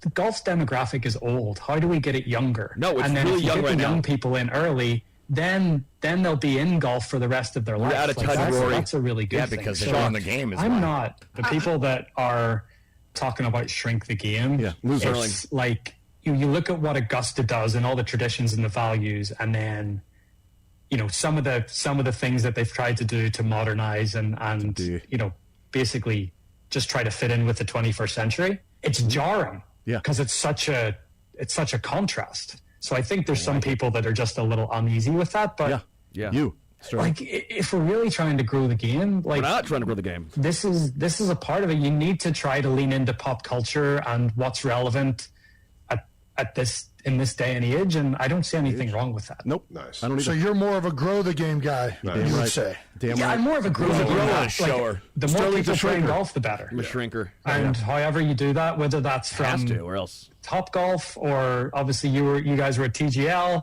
and trying to appeal to a younger demographic, or Don't like TGL. some of the other initiatives that that's obvious. Yeah. It's obvious. Yes, Sure. thank But you. growing the game, but still upholding the traditions and values that golf has. Again, I think you can do both. Yeah. So here's the thing. I Oh, agree wait a with him, by the way. second. I thought they were going to pull out his tweet or something like that. They didn't. But But I if was you all excited. That's what bad. I'm I almost thought glad. for sure. I hope Jay. Well, you know what? I I thought hope for he sure does. it was going to be, because if you just search "shrink the game," Yeah. Well, he didn't invent the phrase. but like 3 of the top 7 tweets are Sterling. Well, that's your algorithm. You're always It's on not my his algorithm. side. There's a bunch of people that I have no idea who they are. Yeah, I do have a lot of interaction sometimes on Yes. the game. Did you invent the quote? No, I didn't invent the Exactly. I didn't invent it. But here's the thing. But how much was Kelsey getting rocked by "shrink the game"? I bet they the would way have that had that your ex- tweet blew up. Yeah, I did get So pretty you're saying big. you don't think they would have had that exact conversation with those words if Sterling wouldn't have tweeted that? I don't know. I don't Was know. that a butterfly moment? A I don't know butterfly for effect, sure. Sliding doors moment. I think they may have seen it. What's funny is I've been on the Manning cast before when I was ripping on something, but I wasn't even on the Manning cast. You're ripping on some bourbon is why you made it on the Probably. Maincast. No, but Whatever you the tweeted. thing- ripping a bet, ripping a pit. The thing with this, the thing with this is, I've said many times, I don't actually care what Jason did. I don't blame Jason. I don't Oh, blame thank you. Kevin Hart. I would do the exact same Did you thing. at them? No, I didn't at them. What? I'm an adult. I'm not going to at Oh, these so they guys. didn't see your tweet. I'm not going to at these guys. They didn't see your tweet. What's funny is I will probably see Jason Agreed, this by the year. way, I don't at people. If he, it's so lame. It's looking for attention. I only Yeah. at athletes that mess up my bets. If Jason comes to, if Jason College athletes. if Mainly. Jason And high and school Travis freshmen. come to Big Slick again this year, that might be a little awkward again. To say, hey, Jason, Mainly how's just it going Brandon to Sorsby. shrink the game? You're going to say that to him? Maybe You should. Why? To Jason. So wait. So you're not going to look for attention by adding them on Twitter? I'm not going to add him, But if you're there, it like, comes hey, up. look at me, look at me. No, I don't do that. I don't do that. You know You that. just said. I'm saying if the conversation comes up. As in, you bring it up? We talked a lot last year. So If the conversation comes up, oh, by the You way, and about the Jason shrink the did? game yeah, thing. me, Jason, and Trev, we talked for a long time. last You're year. just boys like that. You're just hanging out. Yeah, it was fun. Yeah. It actually was. It was like nice, 20-minute conversation. It was great. Just you three? Yeah, it was great. Where at? Big Slick after the Why show. was just you? Why was it just you three? It wasn't a media scrum. There's no media at Big Slick. Oh, what were you then? I'm not media. I'm part of the auction you're team. big time. Yeah, Oh, yeah. I just he- hang out. I just go and hang out. I just go. So I'm just hanging with the guys. And so You guys, your family does the auction. my mom and I do. Yeah, I had and no then- idea. Yeah. Okay. Yeah, okay. So and he she's the points auctioneer. to the different people, like she's doing the auctioneer, Uh-huh. and Yes. Sterling is like, right over here, we got somebody pointing. And so They're in it. we did the auction team, and then we so we're hanging out afterwards, and so Yeah. we're just As having a one while. does with the Kelsey brothers. Yeah, It was right. great. They're lovely people. Yeah. The point I'm making here is That you got to hang out with the Kelseys. no. The point I'm making here is A. when I say shrink the game, There's another one. There's a B. it's growing too fast for the golf courses and golf public to keep up. I feel like they hate having lots of tee times. No, I'm not saying for them. They're thrilled, but prices have skyrocketed, and tee times have gotten worse, and the decorum on the course has gone so far. I don't care. I like drinking on the course. The people say, don't ever listen to music on the course. Listen to music if you want. Oh, man, I hate when people drink and listen to music on the course. Shrink the game but my point to the tools that listen to music and drink on the course. Shrink this game. If I could finish, people who play without any sort of awareness, who are these 20-year-old kids who are out there just absolutely destroying the course, take 9 hours to play what should be a 4-hour round. Play through. They won't let you because they don't know any better. They've never once gone to the range, but they think it's fun to get blacked out on a golf course and hold up the entire course up. It's a nightmare. How many times has that actually happened to Sterling? Too many. Sterling is the one warning people that, hey, when the lights are off, don't flash them because it's an initiation, and then they'll turn around and they'll try to carjack you or steal your wallet if you flash your lights at them if they don't have their lights on. It's a gang initiation thing. I don't know what you're talking about, but the point remains. Talking about what you tell people and warn them about. Augusta and the major specifically, those should be left alone. I get it, it's a Wednesday. I get it's a practice round. I get all of those things. But Waste Management Tour is for this. This is what it's for. TPC Scottsdale, this is what it's for. American Championship. American Century? Amazing. That's what that's for. It's phenomenal. What a great event. But the Masters is not for Dude Perfect and those YouTube clowns to go there and try and do that. Dude Perfect wasn't there. They brought that up. Yeah, no, sorry. Dead Perfect. Dead Perfect was there. Why does everything have to be all about celebrities? Why can't we just enjoy the actual golfers and the actual product? Not everything has to be about Kevin Hart. I don't know. I think maybe not the Olympics doesn't need to be about Snoop Dogg. I think maybe for like ratings. Golf is not alone in this. Every single sport. I know, and then this is why can't we make it about the athletes and the actual production? Thank you. Do you know how often it is so freaking annoying? I just want to sit back and watch my football, and then the Chiefs games are on, and I gotta see Taylor Swift. No, unbelievable. No, it's okay. Is she announcing? Is she announcing like Snoop Dogg is? Is she playing? I see like Kevin Hart is. And that makes sense. He's a big fan. That's so much different. I don't mind for whatever reason. Conflating the two? I'm not conflating anything. I don't know what you're doing. I don't do that anymore. No, because Snoop Dogg is the one that's. I don't blame Snoop. You don't like Snoop I don't blame and the actual people. You don't like that relationship? I blame the higher ups that are like, this is what we need. Let's get this guy. I feel like they do have celebrities on pregame shows, which is akin to Wednesday at the Masters. Yeah, that's a good point. I still disagree to an extent. I get what you're saying. It's not Thursday through Sunday. I would have had blown a gasket. My car, a.k.a. myself, wouldn't be here. Might be coming in the next few years. I know, right? Oh, I mean, okay, so here's the deal. Jason Kelsey's now going to caddy for somebody on Thursday. What percentage of the world are golf fans like Sterling, would you say? 5%. 5%. I'd say the majority. What percentage? That's incorrect. What percentage of the viewing population does CBS and all these TV stations want to get? 70%. 100% of the 70%. So of the 70%, they want 100%. That is why they bring in these other entities to get more eyeballs on this event, because golf is the Masters everyone tunes into no matter what. No, they don't. Yes, they do. The Not Masters. No, my wife could not care. Yep, not There's the par a three. lot of people like my wife. If anyone watches a tournament in a year, if you care about golf at all, if you care at all, which most people don't, okay, you're not going to get those people. Those people do not see Kevin Hart and Tons go, of NFL you know fans, what? but I'm gonna watch the Masters because I saw Kevin Hart shank a ball in the range. I feel like that makes me excited. Otherwise they wouldn't do it. But here's the thing, though. The one thing we know is you will never, ever be able to get more football fans just because a random celebrity is in the stands. You won't be able to get people to root for a team or watch. Oh, wait, Taylor Swift does that. Yeah, I'm just saying. There's Kevin. You think there's Hardys? Are there Hardys out here? They're closing them, you know. Carl's Jr. I hate when regular TV shows. Kevin Hart's more of a Carl's Jr. guy. He's a smaller individual rather than a Hardy. I hate when regular TV shows bring on athletes. That's what I hate. Shrink Dancing with the Stars. I'm tired of Emmitt Smith and those types being on there. I'm trying to watch a Happy Gilmore 2, and I got to see Travis Kelce. That's what the I'm show trying to watch Bad Bunny Shrink here. sequels. Shrink the sequels. I need to see Bad Bunny, more Bad Bunny, and I got to worry about Travis Kelce here. It's absurd. Like, I understand if I'm watching a Knicks game, I enjoy seeing Timothy Chalamet and Ben Stiller and things. That's fun. but I swear to God, every time I watch a Chiefs game, I got to see Taylor Swift. I don't know what the difference is by being okay with that. You can't understand the difference between being the announcer or having actual segments and playing the game versus a cutaway from the ESPN booth, then I can't help you. I'm just saying. And again, I'm saying this. I don't see a difference. I don't know what the difference is, but I really like it when Chalamet and Ben Stiller and Eminem are shown. But Taylor Swift just bothers me, and I don't know what it is. I can't pinpoint what the feeling is as to why that bothers me, but the men don't. And I'm speaking for the rest of the NFL. How would you feel? Is it not there. different than College Game Day, Obviously, where they have a celebrity every time? Very facetious here. How would you feel if they brought Taylor Swift on the field at halftime to throw a football? Oh, that'd be awesome. That's not in the. I would love that. I guess golf I was to me trying is to go with golf to me is They bring on different Red than Panda? other sports. I mean, why do I have to watch this person show. flipping? There's not a halftime show during it.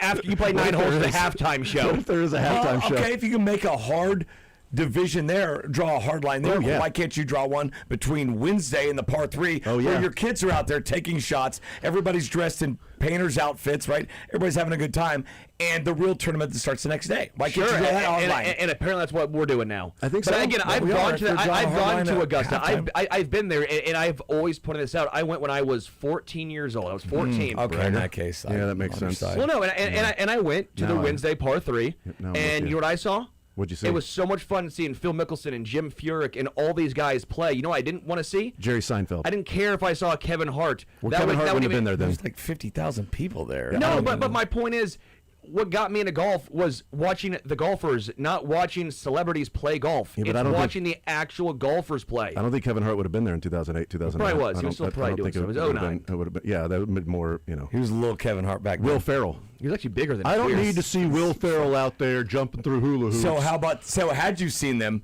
would that have deterred you from golf? By the way, hold on. I'd be like, what's this clown show? No, what are no. we doing here? No.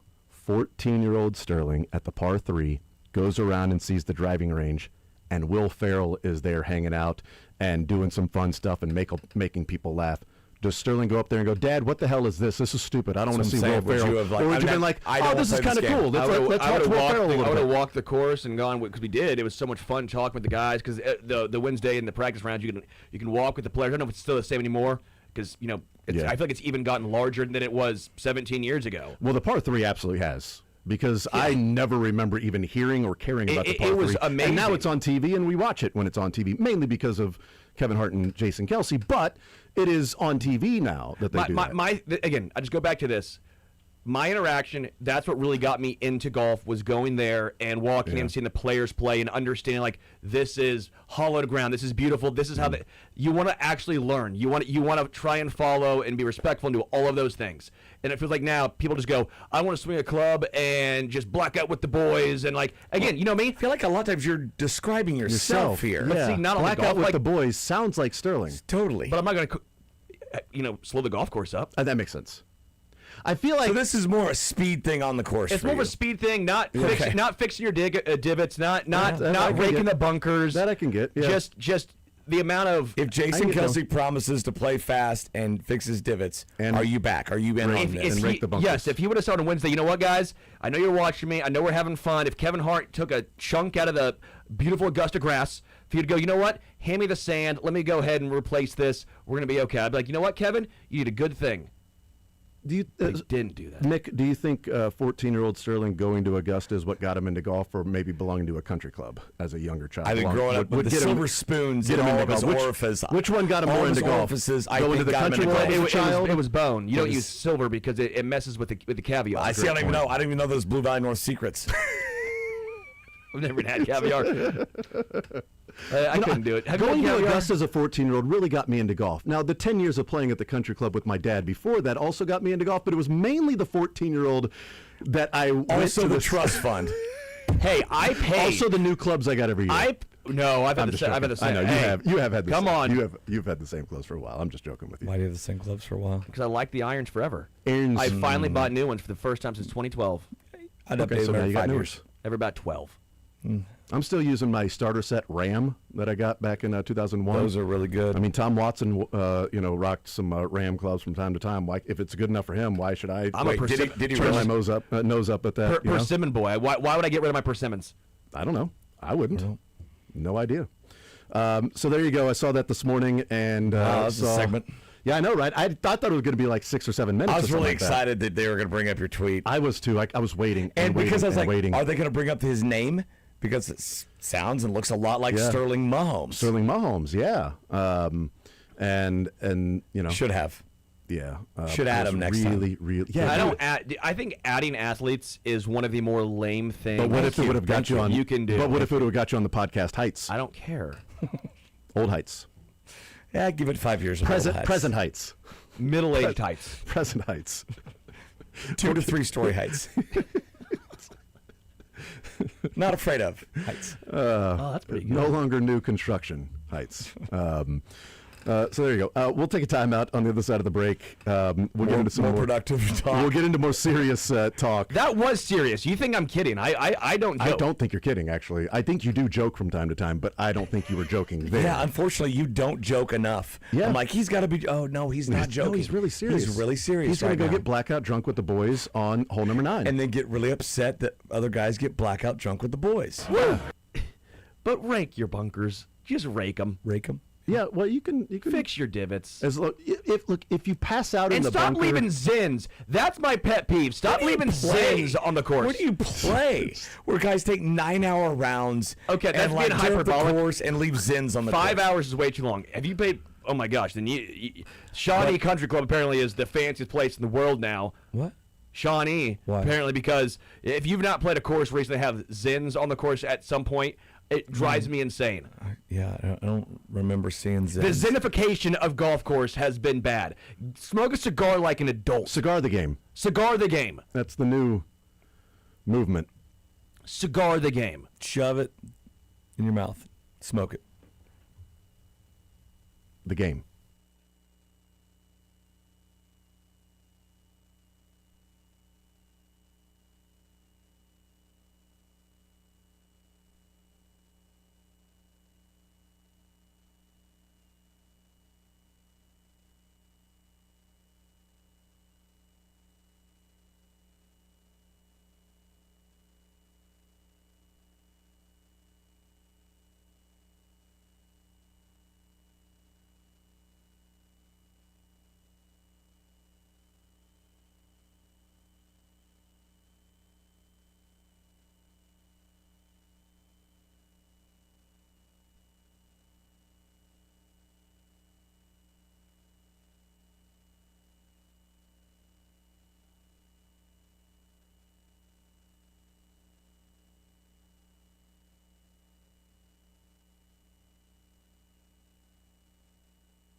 All right, we continue on this Wednesday edition of The Zone, heading up until 2 o'clock.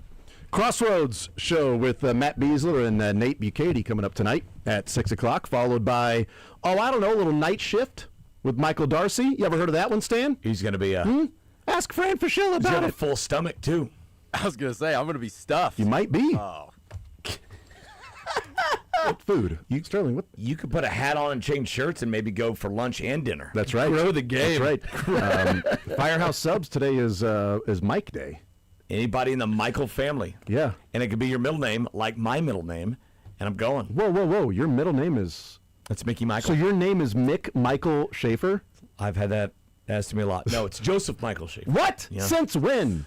1977. So if your name is Michael, Mikey, Miguel, Michaela, Michelle... It's Michaela. Why do you keep saying that? It's Michaela. It's A.A. Ron, thank you. What about Michelangelo? And that would probably work, yeah. I bet Mickey works too. Or some other variation of it, as long as the name shows up on your ID. What about Sturmichael? I think Sturmichael. So. What if I just put on my ID? Just what's your middle name? Is it Michael? Put a quick Guthrie. Post-it stamp. Wow, you just get richer every day. That's my mom's last name. That's Redneck. Are you Sterling Are Guthrie? you related to Jeremy Guthrie? No, Stu but Guts. Stu Guts, long not Jay story, Guts. but yeah. Last names as first names or middle names are very 1%. That's very 1%. Sterling Guthrie. You have 3 last names: Sterling Guthrie Holmes. Guthrie Holmes is a country singer from Oklahoma. But Sterling Guthrie Probably. Holmes owns a yacht. I wish, dude. Guthrie Holmes smokes I'd take down Zins while playing golf That's and getting right, blacked out drunk. But Sterling Guthrie Holmes wants to go to the Masters and have nobody else there. Only uses wood utensils and rakes. I admit, if I was traps. a politician, I would be so corrupt. I've always... So you would just be a politician. Yeah, exactly. Makes sense. Redundant. Yeah. I mean, it's like, if I was a sports radio host, I would talk about sports. Everyone's like, I'd change things. I'd be like, no, man, hey, who gives me the most money? If I was a chef, I'd make food. Insider trading. If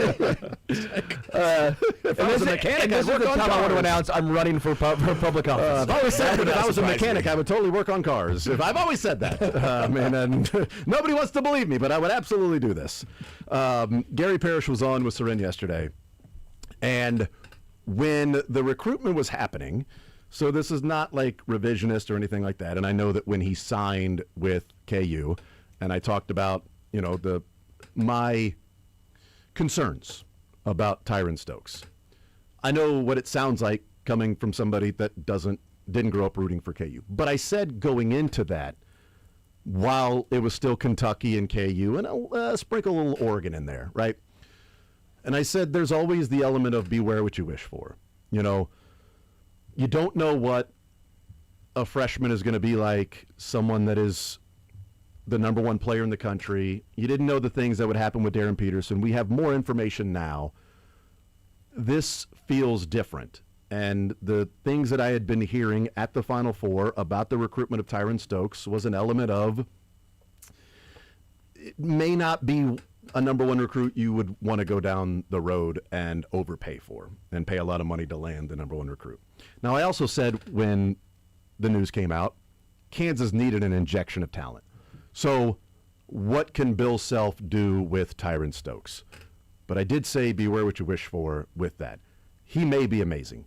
But Gary Parrish was on with Soren yesterday, and Gary passes along some of the same concerns that are out there around Tyron Stokes as to why maybe there weren't as many blue bloods in on the, quote, number one player in the class. It adds to the KU roster the most talented incoming freshman in college basketball. And it means that now, there's 5 spots on the court, and you're going to have a 5-star freshman at 2 of them. That's a good place to start the conversation. The issue, of course, is that not all number one prospects are the same. So 2 years ago, Duke had the number one prospect. That was Cooper Flagg. This past year, Duke had the number one prospect. That was Cameron Boozer, or at least the best player, the best freshman in college basketball. And now Tyron Stokes is expected to be that. But nobody is out there claiming that Stokes is the same as Cooper Flagg or the same as Cameron Boozer or the same as A.J. DeBonsa. He is of similar talent, but there's a lot of red flags there that have given other programs caution. I want to be clear. If I were Kansas, if I were Bill Self, I would have gone all in on this. I think given where you were in the calendar, you needed to get this done badly. But I can tell you plainly, and I do not say this with any emotion. I'm not trying to pile on anybody or anything. I'm just speaking to you plainly. I can tell you there are other programs that would, in any other year, try desperately to recruit the quote-unquote number one prospect in the sport. And some of those programs just decided they didn't want to get involved in this at all. You go to Peach Jam every year, and you would hear stories about, he can be tough to coach. He can be tough to play with. It doesn't mean that he can't change all of that stuff.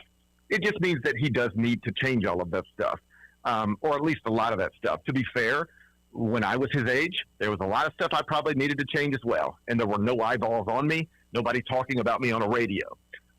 So I'm hopeful that this is an awesome story, but it's been a tough path, or at least a little bit of a bumpy path for him to get to this point. Nobody questions the talent, but people do have a lot of questions about a lot of the other stuff. So there's Gary Parrish about Tyron Stokes, and I'm with Gary. I hope it's a positive story. I hope he gets there and plays well. But it's some of the things that it's sort of been known around Tyron Stokes throughout the last couple of years of not easy to get along with, not the best teammate. People in his camp are sort of, maneuvering how much he plays or where he plays. And there are a lot of different voices that want a hand in how and what he does. And here we go again. It's kind of the price of doing fans. it's kind of the price of doing business sometimes with these high-level recruits. But as I said at the time, before they signed him, the old saying is, well, you don't turn down the number one recruit in America. My point was, okay, maybe you don't turn him down, but do you pay the most money for him? Do you, and apparently they didn't, Kentucky would have been giving him more money, but do you pay money that other blue blood programs are not willing to pay? And I think that's where Kansas and Kentucky, the reason that they were going back and forth, what did they have in common? A horrible portal season. They did not have talent on the roster, people returning, and massive expectations for both of those programs to get back to where they were a number of years ago. Kansas winning a national title, not going to the second weekend. Kentucky getting back to when they felt like it was a birthright to be in the Final Four or in the second weekend every single year. So they both were going back and forth to land this player, and other blue bloods were not in on that. It can still turn out to be a good story, and I hope it does. But there are enough of these questions around them that have been there for a while that I think there is a level of tempering the enthusiasm or even tempering the impact that Stokes can make on the team. And I'm hoping make on the team on a positive note, not an impact he can make on the team from trying to figure out how everybody plays together when TK is a guy that is the point guard and has the ball in his hands. You've got the transfer portal point guard that has the ball in his hands, and Stokes that wants the ball in his hands. And I have a feeling the first two are more willing to play with the teammates than the last one. I will say this, if he's a malcontent for wanting the ball in his hands too much, that's an upgrade from last year's number one. Not a bad point. Not a bad point. No, I want to be out there, and I want the ball. I want to score. If that's the baseline, if that's okay, then you can maybe work. You can coach a diva, right?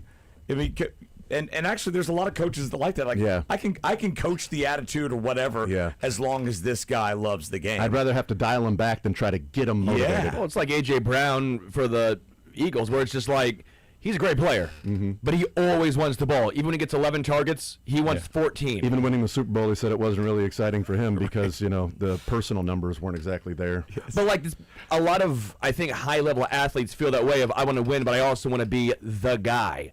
But do you want to be the guy more than you care about winning? And that's what you have to figure out and find out, because I think Allen Iverson, for example, he wanted both, but he still had winning, I think, above being the guy. He just happened to do both. He didn't win a championship, but he went to 1-1. I think AI had a lot, and he had a lot of stuff behind the scenes too. But how did he handle it? I'm going to play through everything. I'm going to do all this stuff. But he went to college. He then got drafted. He was able to develop. This is a kid straight from high school, and it's going to be 1 year at Kansas, and 6 months or whatever at Kansas, and it's a It's kind of like the Derby. You get one shot as a 3-year-old to go and win the Derby. You get 1 year with Tyron Stokes. Can you get the best out of him and emphasize the positives and pull back a little bit on what could be some of the negatives so that you can get back to where Kansas feels like they should be and Bill Self feels like they could be? I just wonder, like, if this goes south, does Bill go, I am done. I am not dealing with this anymore. We dealt with the number 1 player in the country 2 years ago and the cramping. Done as in coaching or done as in recruiting? Yeah, done as in, like, I got the health stuff and it's a year-to-year thing. I just don't want to deal with these players anymore. Do you think this is a new and a cause of the new age of basketball? Because part of me thinks that this has always been going on. I think it's a player-by-player basis. And maybe there's a higher percentage of players that are maybe more difficult. But I think there's always been. There's always been that. But I think now there's social media. Darren Peterson. I mean, I think the money created that. But I think for me, social media has also, I think, inflamed and why it feels like there's more. Because I know there's going to be people who, which is funny because I was just on the old guy take the segment before, and now I feel like I'm more on the... shrink the basketball and game. now I'm kind of... Shrink the tournament. Well, no, I don't know. No, leave it as is. But I think for me, we see all these times go, well, that's what happens when you give these guys money. Guys were always getting money just behind the scenes. Now we know what they're getting. I don't think they're getting this much. No, they weren't getting this much. But when we say you see what happens when they're getting money... Sorry, you finish your point. I'll come back to this one. I guess for me... I think guys have always been getting money, less so, but I think a lot of times guys have always been getting money. Yeah. There's always going to be dudes who are going to be divas, guys who are always going to be maybe me before we.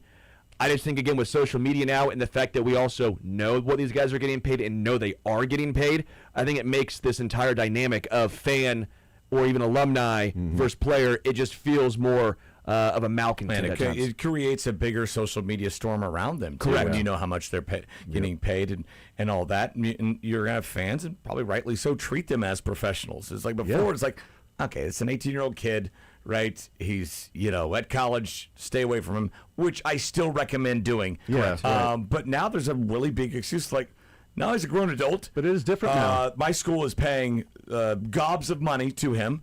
I can be more critical. In person and online. Did you guys see Mark Pope? Did the Ask Me Anything or the Q&A that he put out there yesterday? Did you see the comments? Oh, God. As soon as I saw that, I'm like, what are you doing, dude?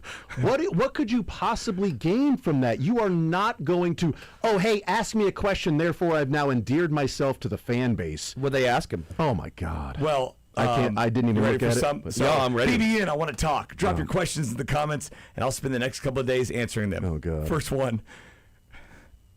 Can you please wear a body cam during recruitment visits? Basically, they just want to see why these are going how these kids are not going to Kentucky. There was the Office Space meme, what would you say you do here?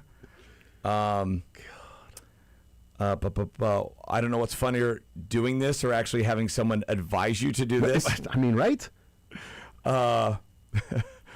They announced a trend. This is how absurd, like, what's going on with that program and why, like, Kansas landed Tyron Stokes, and it may be rough, but, there's a lot better PR around Kansas right now than there is that program, but go ahead. Would you theoretically be interested in a lifetime extension from State of Louisville?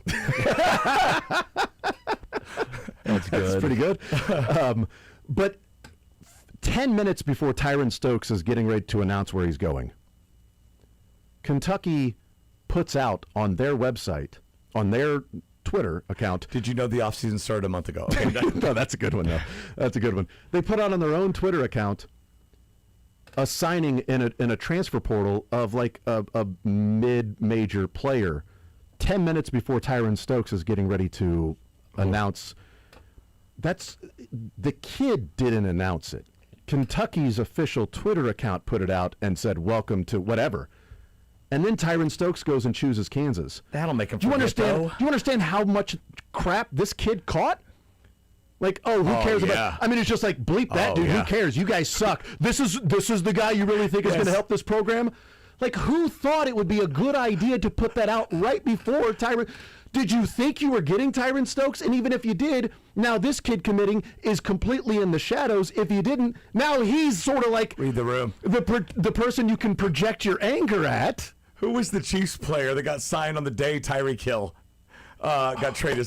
He's like, hey, Chief Station, what's up? And everybody's like, no, I gotta. He's like, All right, I'll check back in with you later. Who was that? I know, you're That right. was so good.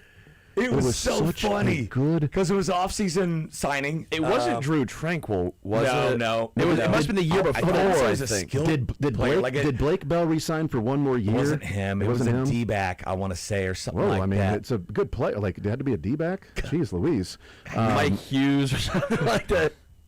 Was it? It might have been. That sounds about right. Somebody will. It was so funny. Somebody text us. Yeah. And that's what it reminded me of. Yes, right. What's good, Big Blue Nation? Guys, Big Blue Nation, I'm here. Check back with you later. All right. I'll talk to you guys in a week or two, maybe. But, like, the PR surrounding that program, that's a blue blood. And it's like, the whole thing is burning down in front of them. And you got Kentucky and Kansas that are battling over this kid. I think there's an element. Like, if Kansas didn't get Tyron Stokes, the fan base wouldn't be melting down in Lawrence or around the Jayhawks the way that Lexington is around Mark Pope.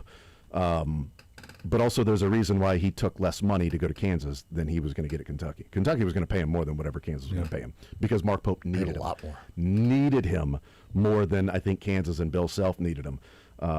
But I just, that whole ask me questions and comments and I'll spend the next couple days answering them. Like, hey, Mark, we only had 3 people respond, actually. So you only got 3 questions. So you've got a couple of days to answer these. So really give it some thought on these answers, Just unbelievable, man.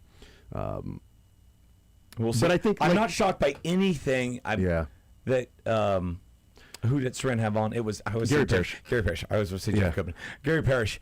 I'm not shocked by all that. Just he made his decision in late April and had shades on inside the NBA. Was passing out his own basketball cards and opened himself up as a present. So that's. But there have been other things that are like Again, though, I will maintain if you're a diva and you want the ball and you're an issue that way, I still think it's better than being a Darren Peterson who doesn't want to play. Like the Pickens or the A.J. Brown in football. I think those are the guys we're talking about. Yes. Well, and Sterling, when you were making the point, I interrupted. I apologize. I don't do that. I never do that. I do it too often, and I apologize. But you were saying, the people are like, look what you give these guys money. Well, yeah, there are some people that spend money on stupid stuff. There are also a lot of younger kids in their 20s that graduate college and go get a job and spend money on stupid stuff. But also there's Akeem Mesidor. Yes. That got the NIL and spent it on training to try to become a better player. We'll see what happens when you give these guys money. Yeah, he became a better player. Aiden Shaw. That kid went to Missouri. Yes. Did not have the career he wanted to. He went somewhere else this year. Where did he transfer to? Missouri State? Year. But he got it, and he gave back to his community, like Boys and Girls Club, or started these camps and everything. As an 18-year-old, decided to do that. He was at Boston College last year. That's what I said, like Missouri State or Boston College, one of the two. But I think he was going somewhere else. Kind of maroon. Is he going somewhere else? Yeah. I think he has 3 to 9 more years of eligibility. Well, it depends on how many more years he wants to play. Now. But how many more years he wants to play. This was his 4th year at BC, so he does technically have 3 more. If he wants to play. If people don't remember you at your previous school, those years don't count. It's the rule. Yes. Yeah, and so the NCAA will even forget about you. Be like, oh, Melvin Council? Oh, yeah, that guy was a good player. You can't play again. No, thank you. You only played a couple minutes per game? And you want to keep... I don't even know who you are. I'm just going to assume you didn't play. I'm only a freshman? Great, go play. Go do what you do. Go, do it. So there you go. I think we're all in agreement that, maybe not Sterling, that I hope it turns out to be a good story. That, Bill Self is around a long time. KU's going to need it to turn out a big story. Yes. He can't play 38% of the time like Darren Peterson did this year and have that team be any good whatsoever. And he can't be a guy that is an issue around the other players and the team never meshes because it just... Right. Sometimes you don't want to play with somebody. Sometimes there's a guy that you're just like, I'm not having fun 100%. with that guy there. And then that guy leaves and you're like, oh, wow, this is so much more fun. This is enjoyable now. Like Jaylen Brown this year with Jason Tatum. What he said. Apparently. Yes. God, really? Yeah. You won a title one year. This year was actually better. Okay. Yeah, like the Sixers are like with Jalen's wild. I don't get him. Didn't he win MVP 2 of the finals? He's pretty good. I think Brown did. I think he had. Pretty good player. Let's take a timeout. We'll come back, wrap up the show. Royals have won 5 in a row. They get ready to win the series one of these next 2 games. Maybe like a 45-day month? That'd be great. Is it the 45-day month? It is. They got the Coltrane on the mound. Woo, woo! Need to be ray guns tonight. Oh, boy. More Zone next.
Norris Cole played at Cleveland State. Good for him. Glad to know that, Sterling. Thank you. Didn't Dennis Gates play there too? Yeah, yep. He coached at Cleveland State too. Yep, you guys are killing it. Absolutely killing it. Raleigh Massimino coached there too. At Cleveland State? Yeah, didn't he? Sure. Yep, absolutely. Did Pete Maravich's dad also coach at Cleveland State? I think so. Why do we know so much about Cleveland State? I know, right? It's unbelievable. I don't even know their logo though. Like, what are the They have a podcast called New Cleveland Heights I don't know their nickname. State. I thought it was the Cleveland. They're the green. They're green. I know that. It's Cleveland, Ohio. It's not Cleveland, Missouri. Vikings. Which is down by the Vikings. Yep, Lord. green. They're the green Vikings, aren't they? I don't know. Not the I not the purple Vikings. You deleted it already? Yeah. The whole state? Well, it's Cleveland State. There's an entire state of Cleveland. It's not even a state. It is a state. Why would they call themselves state if it's not a state? That's just dumb. Like Emporia. Got it. Yeah. Yeah, like Pitt. Well, at least Pitt State made sense if they were in Pittsburgh. But Pittsburgh also isn't a state. But they're in Pittsburgh, Kansas. They are in Pittsburgh. They just spell it differently. Sorry. Pennsylvania State. Yeah. My bad. Come on. Sorry. They spell it wrong. Not differently, just spell it wrong. Sorry, my bad. That's right.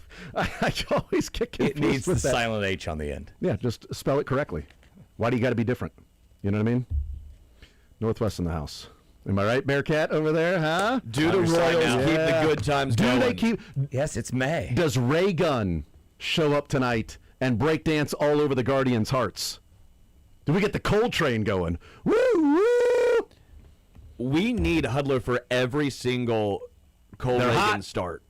I don't remember many, if any, Eric Hosmer broadcast wins. And I love Hosmer in the booth. Yeah, it's true. Hudler got it going again. If you need to take one for the team, keep the line moving and get Hudler up there. That's true. Yeah. Woo! Woo! Woo! Woo! Woo! I love. We just need like a Jose Ramirez. You Blake, to go. Yes. Go. Whoa! That's right. We'll see what happens tonight. Do they keep the good times rolling? I think so. I mean, it's May. They're not going to lose. Cleveland stinks. Do you think they'll ever lose First place again? after tonight. They'll never lose again. Never lose again.